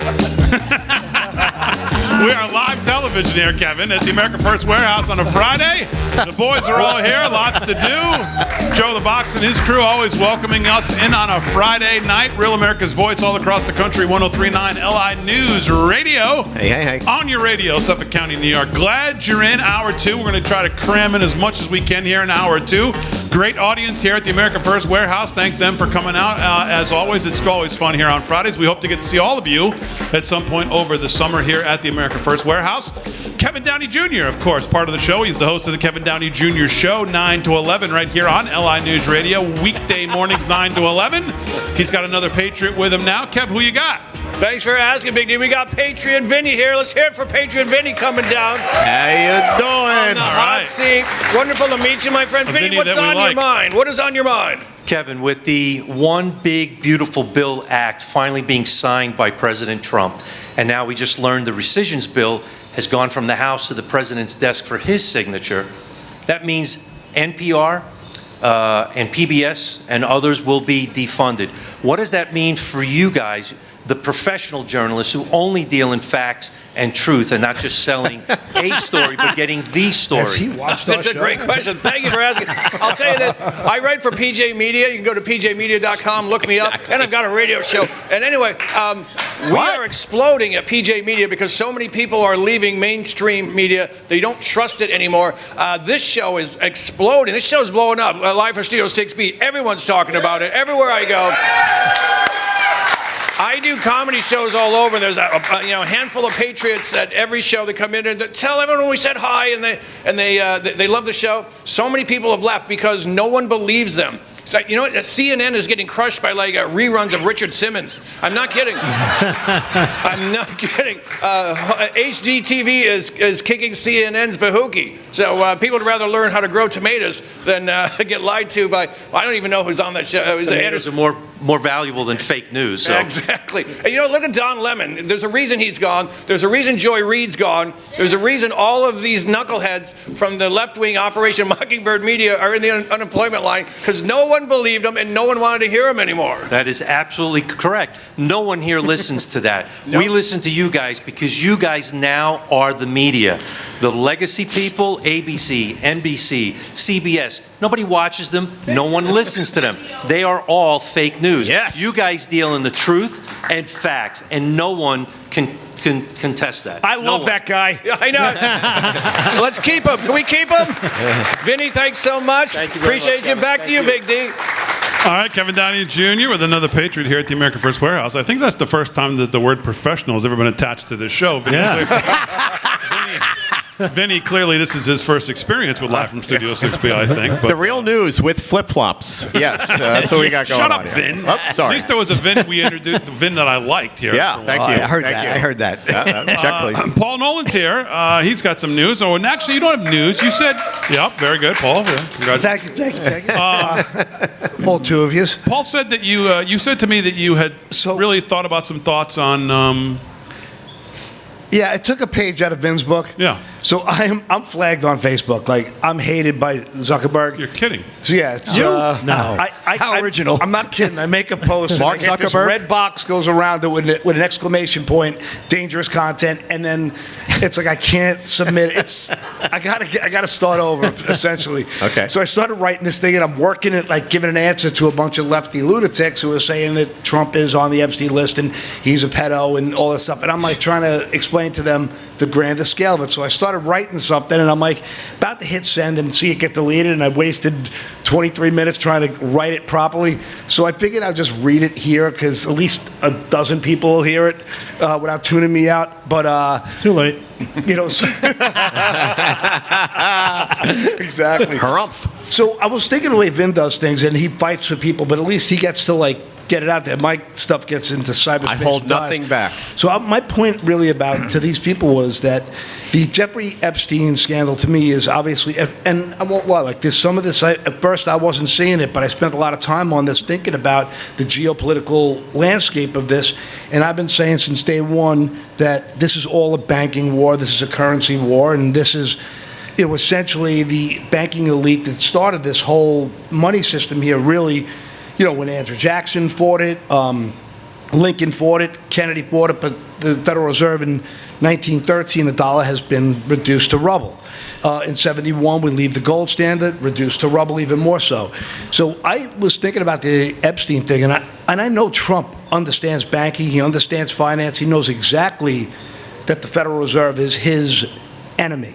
The Federal Reserve is part of that elite banking cabal that really has run the world, since really the Rothschild family invented central banking, in the 1800s, and he sent his sons to each nation, and it really we're still part of like the British royal crown. It's really how this thing works. So I'm suggesting that the misdeeds of Epstein at this point really are just a distraction for the broader problem here. I really feel like at this point right now, and I'm arguing as I see it differently after putting my head into this for a while, is that Trump's policies, including the Ukraine conflict, the way he's handled that, the way he's handled that 12-day war, I did admit that I thought it was going to be another one of the neocons that owned him. He gave them their bone, and he's done with it. And the fact that Iran cowered so instantly and said, we're going to retaliate but make sure no one gets hurt, was their way of saying, we don't want to mess with this. That was given up. That was like that white was flag. like, look, you got your thing, leave us alone, we're out. And I thought that, when I thought about it, I got so optimistic that this really is the second American Revolution. And we know that already because we see that Trump has completely upset the apple cart. But by dismantling the financial control that the central bankers, the Rothschilds, the Schiffs, the Warburgs, the Rockefellers, all these families have completely owned over the world, it's actually the way you deconstruct NATO, you deconstruct the globalist banking elite. The fact that today he said that there'll be no digital Federal Reserve currency was so hopeful to me, because that would have been the end of freedom. That would have been worse than losing your Second Amendment. You can't do that. It's that a would be global worse than losing currency. your. It would be the worst thing that could possibly happen. So, from my perspective at this point right now, this is the end of imperialism. This is the U.S. gaining control of the dollar from that banking cabal that has essentially had more money, resources, power, the inability to be just broken down in any way. And I feel like he has just hobbled them. That's why he's the biggest threat to their power structure. And I don't think I've been this optimistic ever about the future. And I talked about how the charts look like everything's going to explode. Well, when you see the poly market, there was, in April, it said there was a 70% chance we'd go into recession. Right now, it's 19%. Wow. Everything is working out as planned, and I think America's about to have its next gigantic revolution in terms of just economic growth, freedom, liberty, and I can't see the future not being bright. They say that stuff just to shut them down. They come out with these reports, the reports on the whole big, beautiful bill and what that was going to do, and it's all wrong.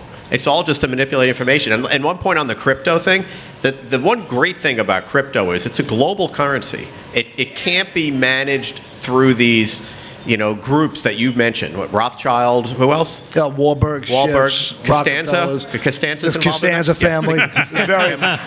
Frank Costanza is very powerful. Frank Costanza has been very effective. But the fact that the President of the United States has looked at crypto in that sense, legitimizes it, number one, but also takes all that out. He removes all that power structure by actually just looking at it. That strategic reserve is so incredible when you really think about having something that challenges, something that has in real value that can't be broken, and it can't be infiltrated, so to speak, the way the banking market has been, the way the gold had been hoarded by the plutocrats, so to me this is exciting. This is really exciting because it's all about a currency war. Every war is a banker's war. They finance both sides, and they live in the sea of debt. Right, because people I don't think realize that if they went with the central bank digital currency, the CBDC, it would be even worse than it is now, because they can turn it on and off whenever they want. Programmable, and surveillable, they can take and it deniable from you whenever they want. They can do whatever they want with it. Look what they did to the truckers. Right. They debanked. We all got everyone on the show has been debanked by Chase. Yeah, a globalist corporation. Oh my God! Well, you guys know I travel a lot. That's J.P. Morgan Chase. Think about it. J.P. Morgan is one of those families. I think it's a coincidence we're all debanked from them. They were friends with the Costanzas back in Queens. I understood. Yes. Yeah, he was a president of Vandelay Industries. But when I was in Africa, I was in Africa for an extended period of time. And they don't have banks per se like we have, where we all have bank accounts. They work off of mobile wallets and essentially digital currency. So does the Middle East. So do big parts of Asia. Almost all of Asia is working off of that. So the rest of the world has been effectively debanked. So all this crypto stuff is going on all over the world. We're just catching up. And Trump is smart enough to understand that. Now we got to not control it, meaning we control it, but now we got to be a leader in that. And that's what the rest of the world is doing. They're all exchanging digitally. That's it. You know what? Yep. Trump is doing so well in every category that by the time he's done, all the blue hairs will have, their heads would have exploded. They're going to be dying. There's going to be like 4 left. And on his last day, I say we rename JFK into Donald Trump Airport. Yeah. Take down their biggest Democrat ever and change it to Donald Trump Airport. Then that's the last of them. The Tappan Zee Bridge is now the Trump Bridge. That's great. I hope they give up. Well, he signed the Genius Act today. Yep. Yeah. They named it after him. And he says they named it after me. You can't help the ego, man, but it's okay. He was funny the way he said it. It'd be the same way. Yeah. Well, Can't blame him. and again, it just the Genius Act is just a little snapshot of when we decide what we want and we go message it, and he puts the pressure in the right places. He can get it because that thing was dead 2 days ago. Yep. Yeah. And he got on and finally pressured the rhinos of the party instead of the conservatives of the party, and voila.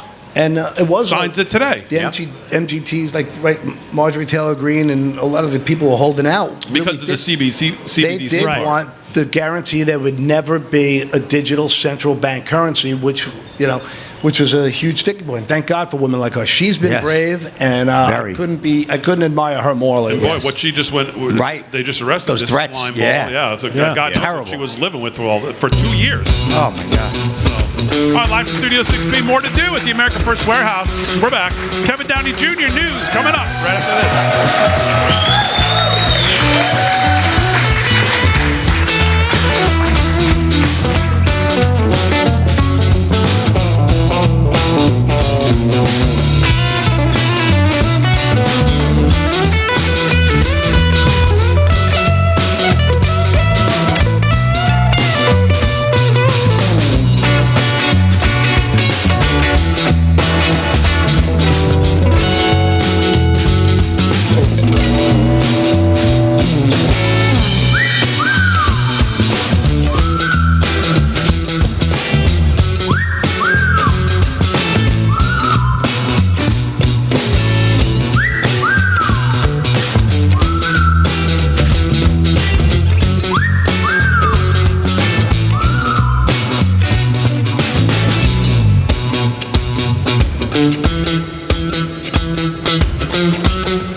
I love him salmon color. You met my friend Giselle today? Oh yeah. Is he cute? Yeah, she was nice. Yeah. She was like, yesterday I said so many women swear with the shirt. I was scared to say something. Yeah. So I'm just gonna give it to them. TWC. Check 1 2. Check. At the gym. Where you're not allowed to wear it. Damn it, I put the email for you. What? I put the ones in your email for you. Oh, you did? Tony! Yep. Oh, perfect. Oh, perfect. We're looking this way? Yeah, I feel like I'll leave this. Because at the end of the day, I don't care. Like the guy who gives me the shit. Is it, I can barely hear you, Aaron. Hang on. Yeah, go ahead. What do you got?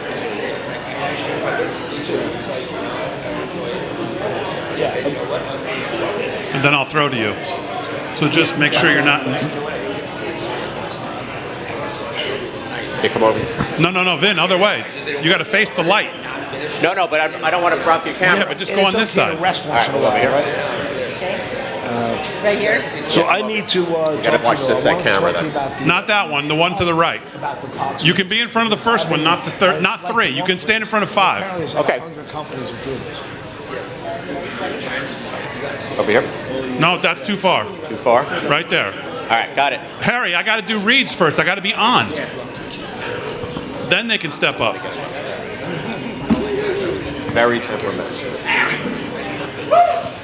Read the room. Oh shit, sorry.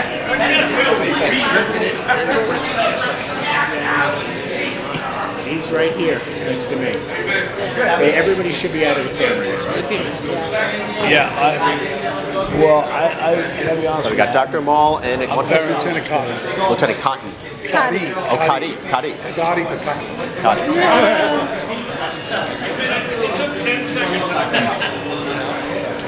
No, I wasn't sure. I wanted to check the clock. We have 35 seconds. Sure. Hey.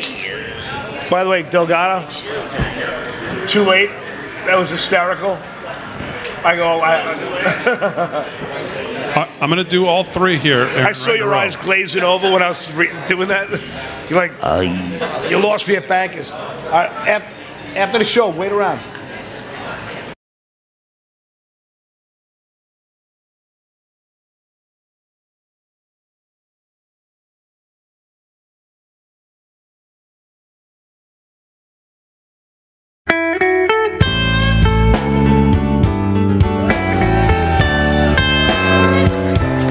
Sound like the blues on a Friday night from the America First Warehouse. Let me talk to you about our friends at the Wellness Company. The new administration in Washington, D.C. has brought a lot of positive changes when it comes to fixing our broken healthcare system. But the reality is, however, there's only so much government can do, and that we really want to make America healthy again. It's going to start at home with each and every one of us. And that's, of course, where the Wellness Company comes in.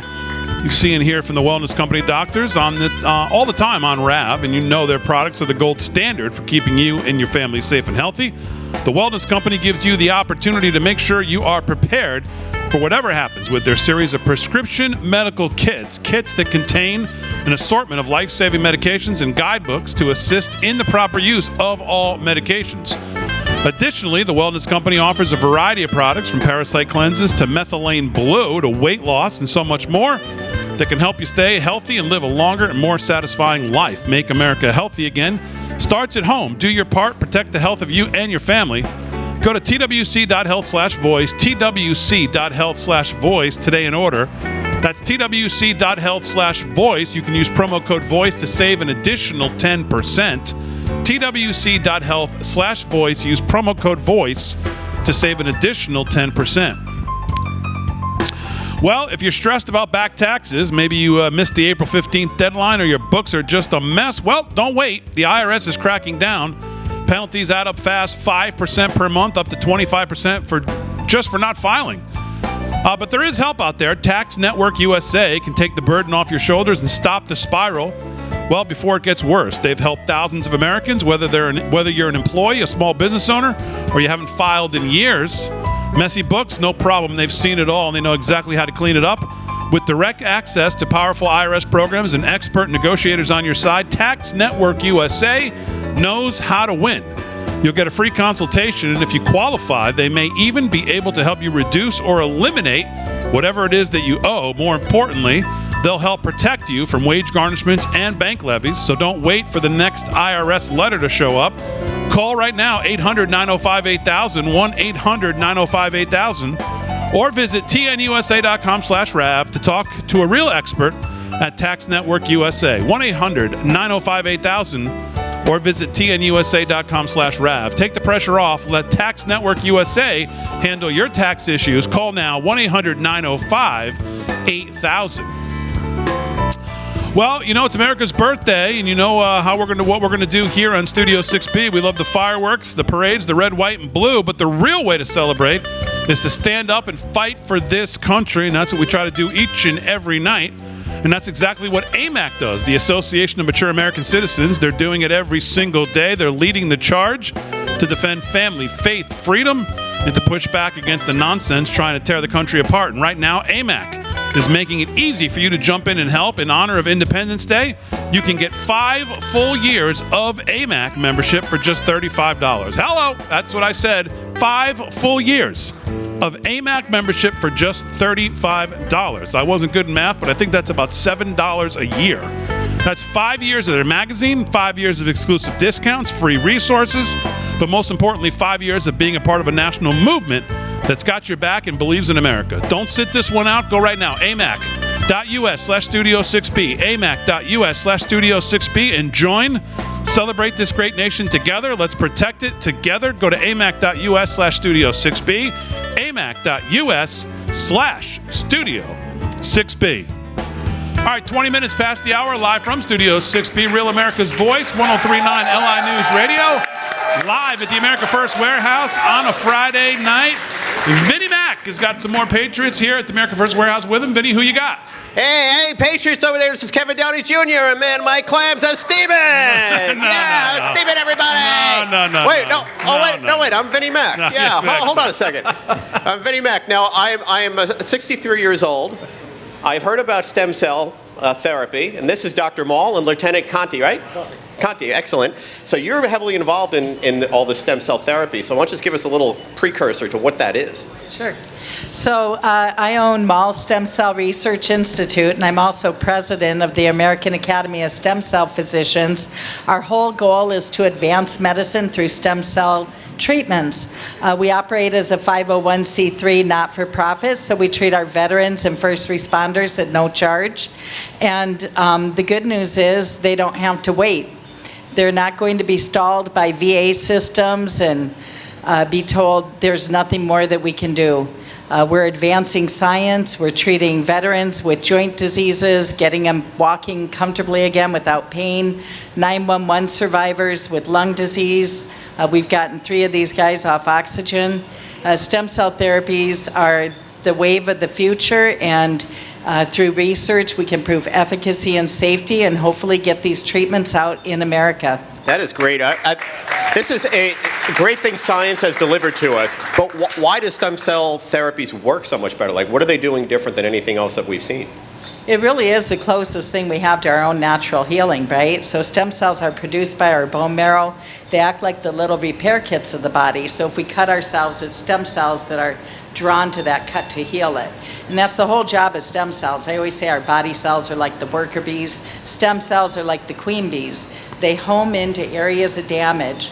They can differentiate, form new tissues, and they can immune modulate the system so that we're not overproducing the wrong kind of antibodies in autoimmune disease.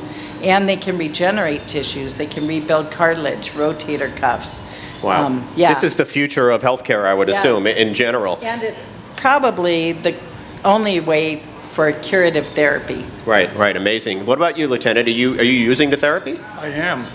And I just wanted to say I'm a former member of the New York City Fire Department, 9/11 first responder. Woo! And love. Give him a big harumph. Thank you. And because of the generous donations of our awesome Americans, I'm a recipient of Dr. Maul's stem cell therapy.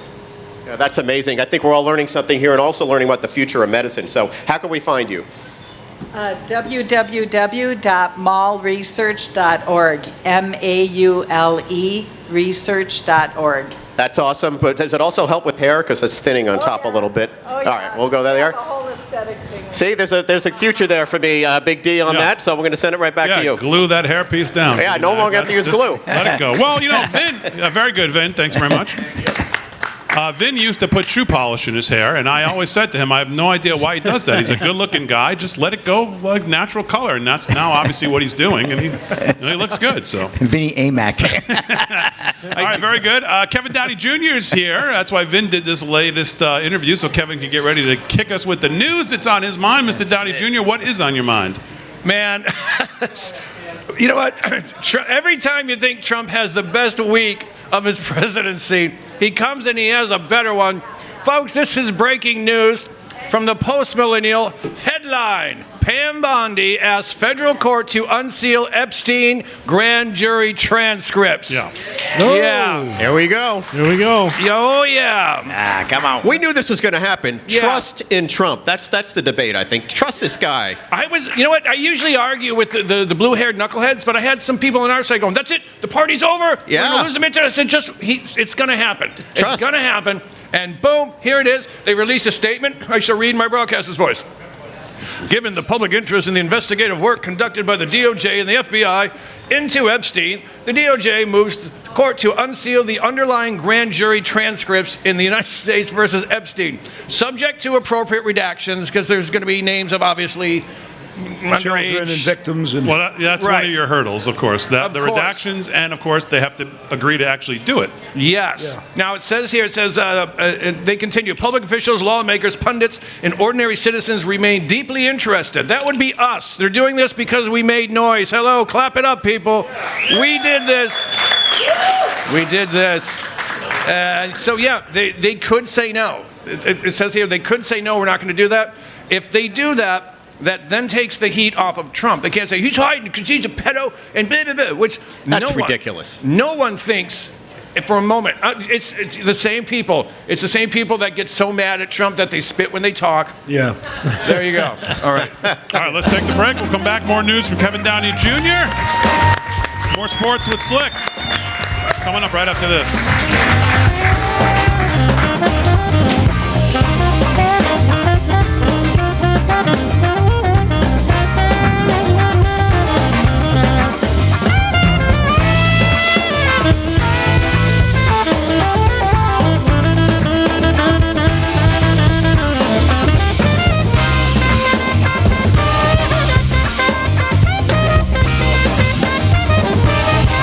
No, I know, but he's going to do the news. I don't want him.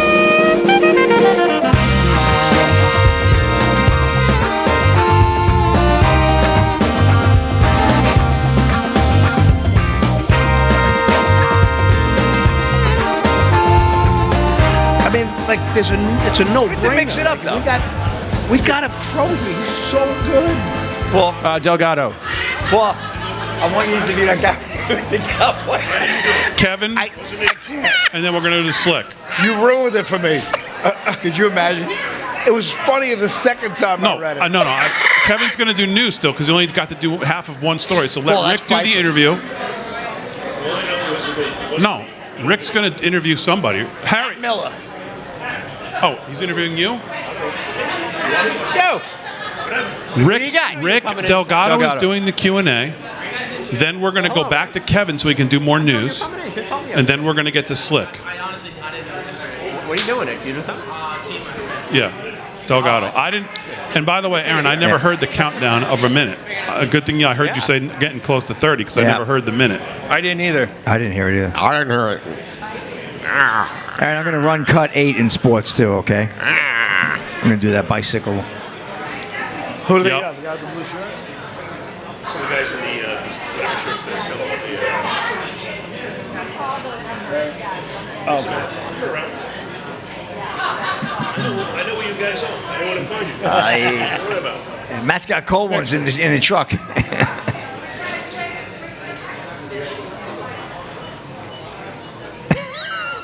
By the way, I was at the Ryman and reserved the spot. Nice. We're there. What? Oh, there it is.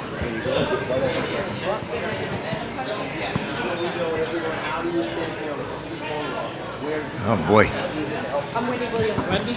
Nice to meet you. Nice to meet you. Look at Delgado next to that guy. He looks like Pee Wee Herman. Remember the guy last week? Yeah, he's a nice guy. Where at? In Florida.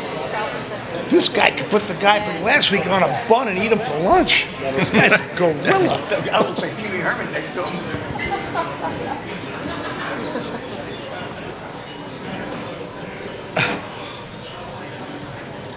Come on, Paul. You got to do to the next interview, Paul. Yep.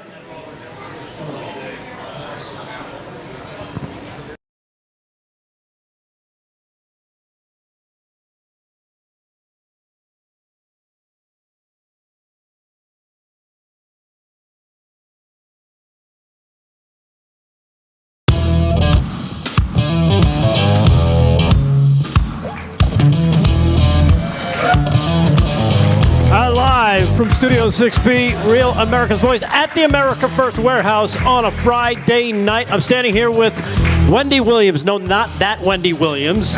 This Wendy Williams is a great patriot from Florida. She's got her security detail standing behind her.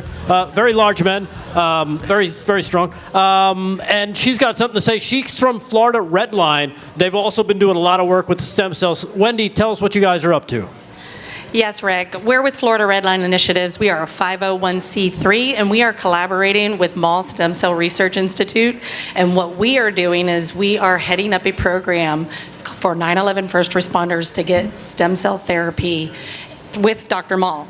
So we are actively using donations from our generous donors to make it free of charge for 9/11 first responders to get assistance with the therapy for chronic illnesses. All right, great. And if patriots around the country want to reach out to you and help you guys along, maybe donate, and maybe this guy will call or show up at their door, how can they do that? Where can they reach you? They can go to the Mall Stem Cell Research Institute website, but I do want to let you know that our team with us right now, we've got Jason, he's an Army combat medic, also a firefighter medic, and we have Carlos over here from South Florida. Give it up, South Florida. He is also an Air Force veteran and a firefighter paramedic, and I am a Marine Corps veteran, firefighter medic, and we are the team from Florida that is coming to New York this September to help our 9/11 heroes that sacrificed and gave everything. They are fearless and they deserve the best. If you would like to support this program, we are absolutely accepting donations, because the more donations come in, the more 9/11 first responders we can help. All right, there you have it. Yeah. Wendy Williams, ready to kick your butt and mine if you don't donate, so help them out as best you can. Damon, back to you. Yeah, very good. Man, what a group here today. Wow. Huh? Doing great work, great Impressive. stuff. Very impressive. All right, very good. Rick Delgado live from Studio 6B at the America First Warehouse. Bunch of great patriots in the house, as always. Yeah. Kevin Downey Jr. was doing the news. He didn't get a chance to do many stories, so we'll just get back to him. Kev, what else is on your mind? Thanks, Big D. Check this out. And, Stephen Colbert got fired, 22 hours ago, maybe? Yeah. Well, looks like the writers for his show, they're calling for an investigation into why the show was canceled. I'm not kidding. Losing $40 million a year is a good place to start. Dancing syringes, that was the first hint that you were going down the tube. So the writers union, they've written to Letitia James, who may or may not be in jail by now. I haven't checked lately. She might be beating up Caitlin Clark. I don't know. She's a busy woman. Yes. She's a busy woman. Look at this. They said, reason they're doing it, they said they believe that they were canceled as part of an agreement with Trump and Paramount. Because Paramount got blasted for doctoring up the video to make Kamala look like she wasn't. But she is. And they said, well, this was part of a deal. They paid Trump $60 million, and they agreed to cancel the show because Trump doesn't like Colbert. Well, you know what? I don't think anyone in this building likes Colbert. Anybody? Yeah. I don't think Colbert likes Colbert. Right. I don't think so either.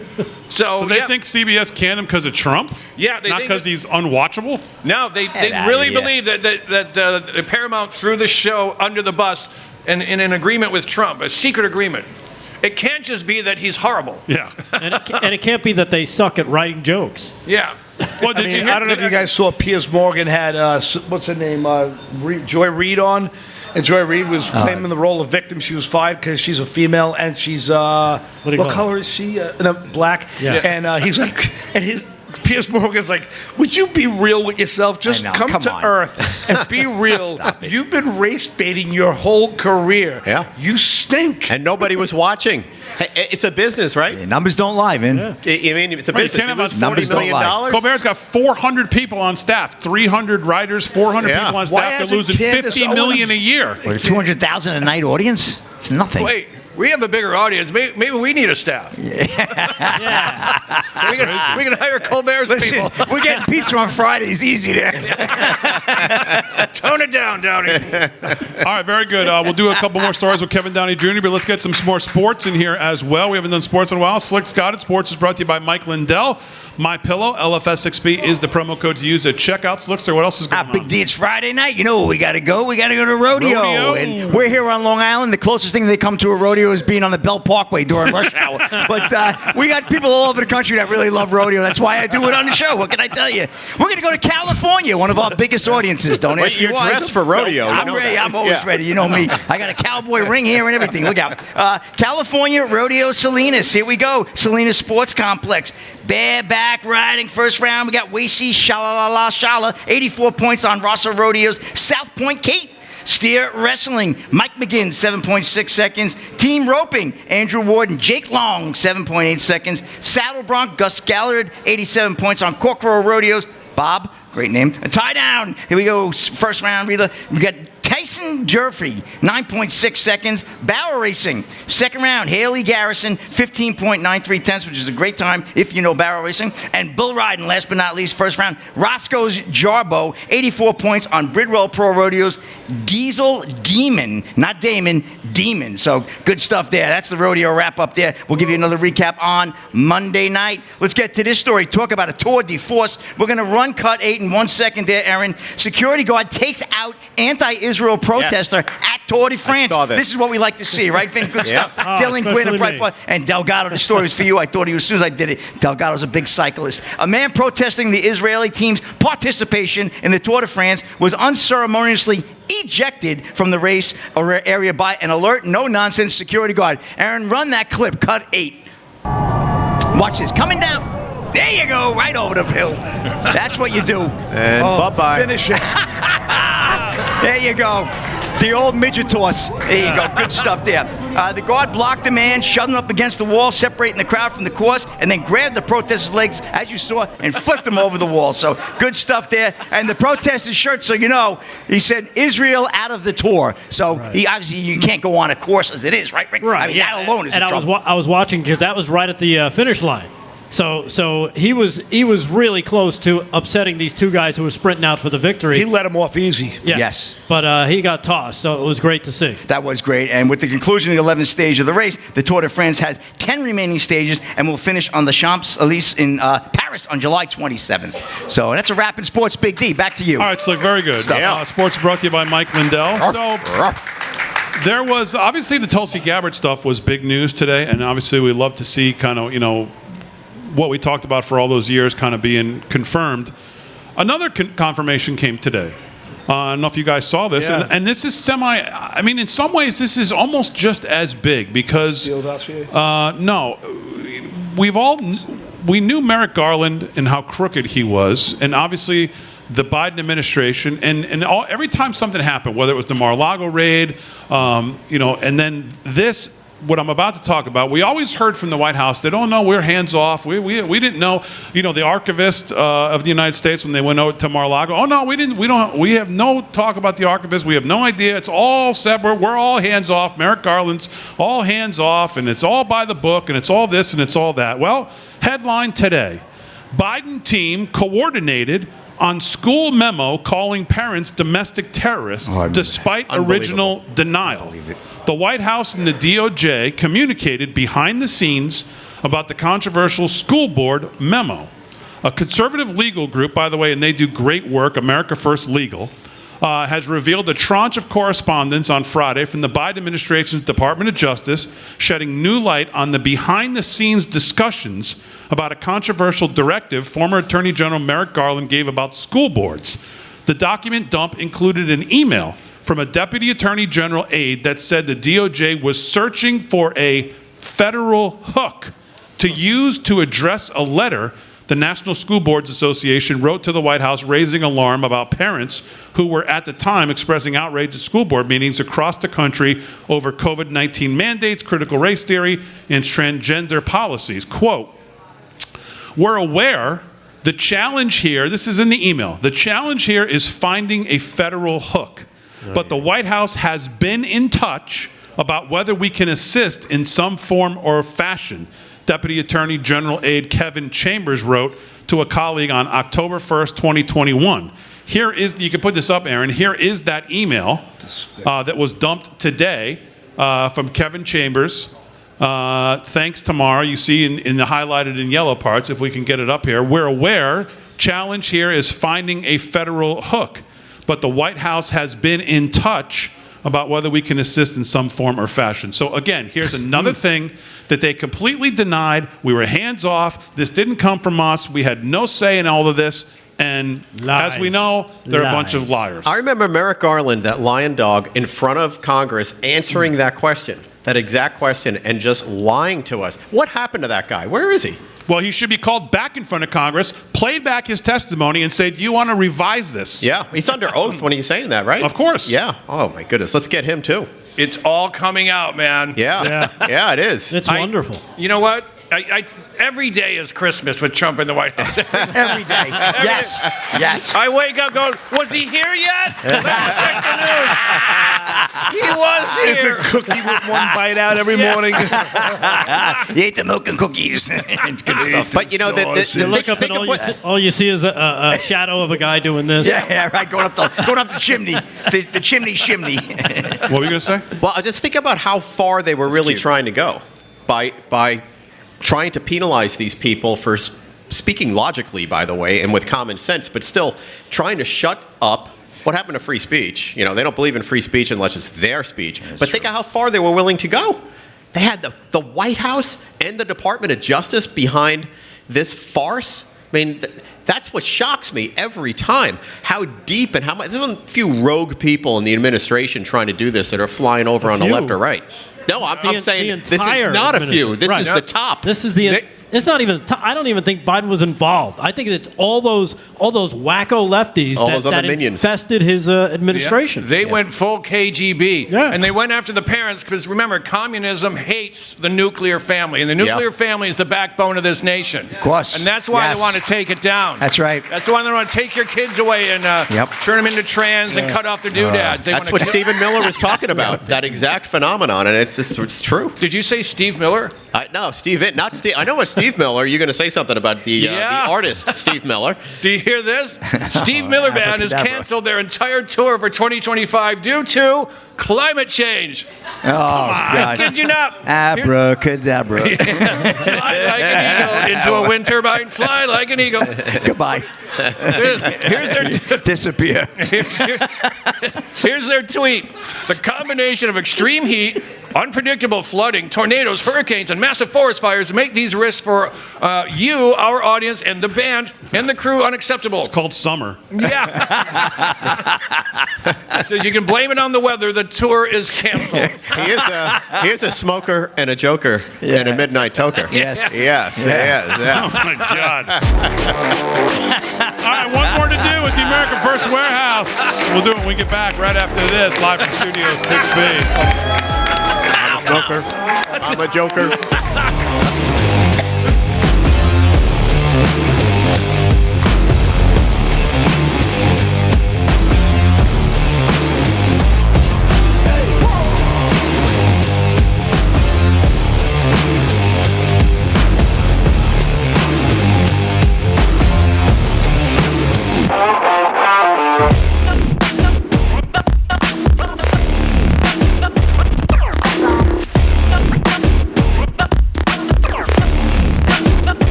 He has meetings to do nothing. He goes anywhere. Here he is. Yeah, it's been a long time. Obviously, not real. He complains he's got to walk his That's dog. my favorite play. That's how busy his day is. The greatest they ever had. Yeah, exactly. Definitely. I mean, like, I was born in 79. Oh, okay. You know who love it. Yeah, probably. Well, you like Emmett or Aikman? Or Irving? Aikman. Aikman, yeah. I went the night that the three of them went into the Ring of Honor. I was in Dallas for that night, and then I flew to Canton when Emmett Smith went in. Yeah, I got a paper in front of the stadium, my name. I have my name on the stadium. Yeah, a paper with my name. Yeah, my real name. I have a paper. Yeah, I have the location. So yeah, you got to find. Yep, Slick Rick. Yep. They offered it when they were building the stadium back in like 2005. You could buy in, but they only had a limited amount. So there's only like maybe 1,000. The stadium's holds 90,000, but there was about 1,000 outside. That was it. That's all there was. And they papers. Yeah, it's a nice paper. I have a replica. It's it says Starstruck Forever, and that's my name. Yeah, it was probably that time. It was probably $300. Yeah. Oh, sure. And that was 2009. It was a long time ago. Yeah. Oh, yeah. It's cool to have your name there. So I own 1 square foot, but I haven't been there. I went the first year it opened in 2009, and I just haven't gotten back there. Oh my goodness! I know. I mean, I catch all the games. I never miss the games. I always catch them on TV. I catch every single. Chat live in the chats. Man, I know it's been a busy show. J-Buck in New York, they're on like Dollar Rant. This year, shout out to his sister, to J-Buck's sister Reese. First time listening to the show, and just put the Rumble app on her phone to watch the show. Reese thinks Damon is hot. For a whole $1. Look at that. Flip flop hot. In the Rumble chant. There's hot and there's flip flop hot. He's got flip flop hot. That's next level. Reese next is obviously a very brilliant woman. Yes. Well, Rick, about time you noticed that. This is going to be the one, Rick. Yeah, I'm a hot commodity at the Deepdale Nursing Home. Oh, nice. Oh. Do a lot of diaper changing, do you? Yeah. Sell yourself short. I love that. I love the hat. What? I love the hat, man. No, I love the shirt. We got a guy in the sector that wear that hat right next to me. Look at the Big D, shirt. there's a hat you could wear. That's about your size.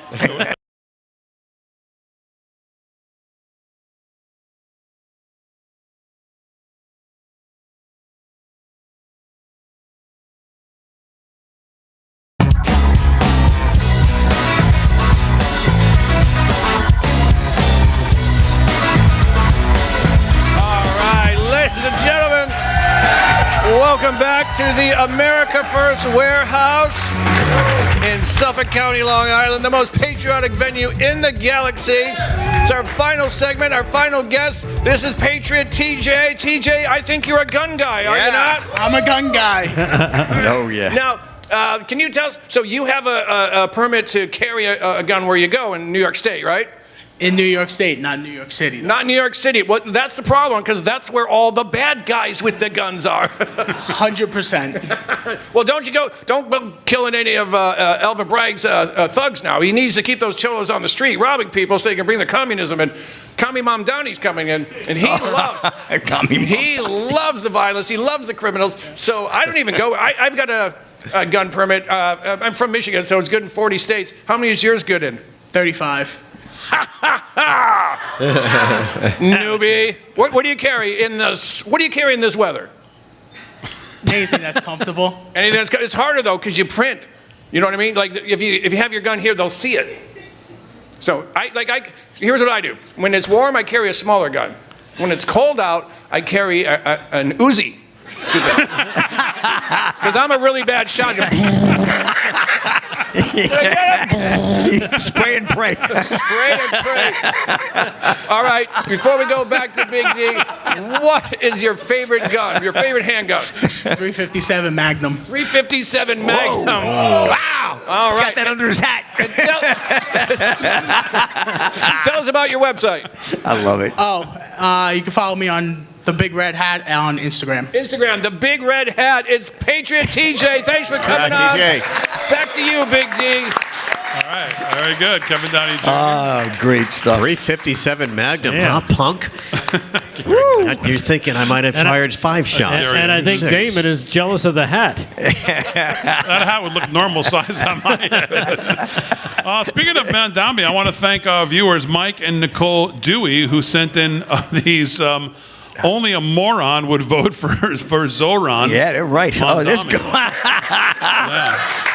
So I got a bunch of these. We'll give them out to the guys. Yeah, put that on the I'll band. give all 6 of them to Kevin. He can put them on his car. I'll do it. Let's do some more headlines before we wrap up on what's been a very quick show. I want to let everybody know, by the way, some great events coming up here at the America First Warehouse. As always, they have on weekends, but July 26th and 27th, they have a two-night extravaganza here. J6, The Road Home, on July 26th. Doors open at 5:30. And then America in the Dark, a world movie premiere with special guest producer Chris Carter, who some of us know, Chris Carter. That's on July 27th. Doors open at 12:30 p.m. So you can go to theamericafirstwarehouse.com, theamericafirstwarehouse.com/events to get all your information. And check those 2 events out here at the America First Warehouse. Like we say, the most patriotic venue in the land. And they have great events here, besides us on Friday nights. So check them out. So You know, Big D, I've been announcing this all week on the radio. If you come to both shows, it's only $40 for both. And free barbecue lunch. Oh, there you nice. go. Okay, very good. Nice. All right, very good. Let's do some more headlines before we have to wrap it up here. It goes so fast. Rick Delgado, what else is going on? All right, Damon. Well, some of the greatest headlines in the world are some that you may not have seen, believe it or not. That's why they're great. This one, this is believe it or not, you might understand what's going on here. The Justice Department announces charges against Juliana Paez Calderon, also known as Juliet Smollett, a Mexican illegal living in L.A. with a fake ICE arrest to garner sympathy and solicit donations. Did you hear about this? Yeah, I did. She faked her own arrest. Of course, go fraud me. Commie L.A. Mayor Karen Bass jumped in to the fear-mongering, calling Calderon a mother from L.A. But the truth is, Calderon was never arrested by ICE or bounty hunters until now. But this criminal illegal alien also did us and Vinny a huge favor because she was able to scam some of his liberal friends in LA out of their money. So that's a good thing. Also, I don't know if you saw this headline that my computer just died. I mean, here it is. It's a story I've been sitting on all week, Damon. Probe of Uranus finally reveals where distant planet gets its heat. Oh, here we go. Yes. There we go. This is real. Wait a second. Did you hear the setup? The New York Did you hear Post. the setup I've been sitting on all week? From the New York Post, researchers. Are there rings around Uranus? By any chance? No. Yeah. Researchers from the University of Houston, led by Dr. Wang, launched a deep probe. Of course it is. I probably should have pre-read this. Salad bar after the show. Why change now? Launched a deep probe of Uranus data and determined that the gas giant is actually warmed from the inside. And this was sponsored by Preparation H. Oh my God! It's in the New York Post. No. It must be real. Probably a Greek physician named Dr. Testicles. Just get to that part so we can wrap this up. This story roasts your roids, huh? All right. I got one more story for you. Oh, Dan. God, thank God. I don't know if you saw this. What a finish. But a man decided he was going to have a little fun and slash the tires of an ICE vehicle during a California operation. Yeah. And, well, as you can imagine, he found out the hard way. Here it is, cut number 5. Check this out as he finds out the hard way. Cut 5. This video. This was a guy who said he was a U.S. citizen He's the one fleeing running. from federal agents. Not for after long. they say he slashed the tires on one of their vehicles. You'll see him running away. He then gets taken to the ground, and he tangles with agents while he's on the ground. It appeared he kind of lunged at one of them, and you'll see the aftermath of that. Take a look at this picture right here. Those federal agents ended up macing that there man it is.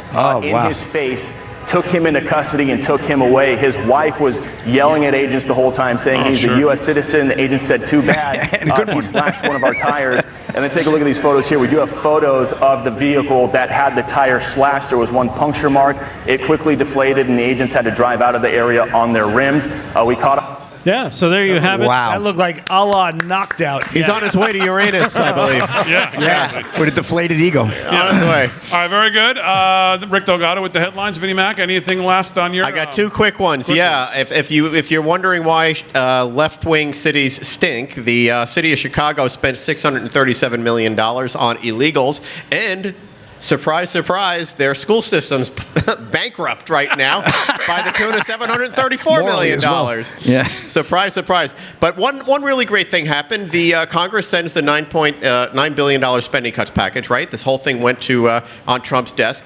This is the first time this has happened in decades. A president has not brought a rescission package and successfully had it gone through Congress like Trump has. And Damon, I think you and I were debating this a little bit with the big, beautiful bill.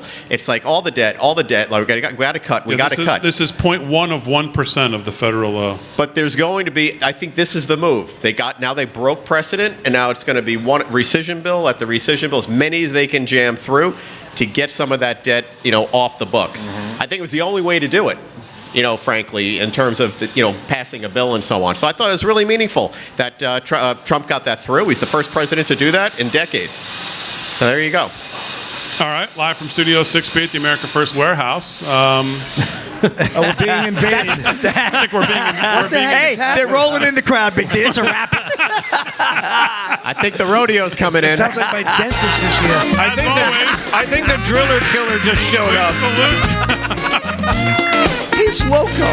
We salute our military, active and active police, firefighters, first responders, EMTs, everybody on the front lines. Thanks everybody here at the warehouse. Yeah. Joe the Box, Harry on the highway, Aaron Fran, great job as always. Most of all, thank you to live from Studio 6B audience. Have a great weekend, everybody. We'll see you Monday back in the studio, live from Studio 6B. We'll see you then.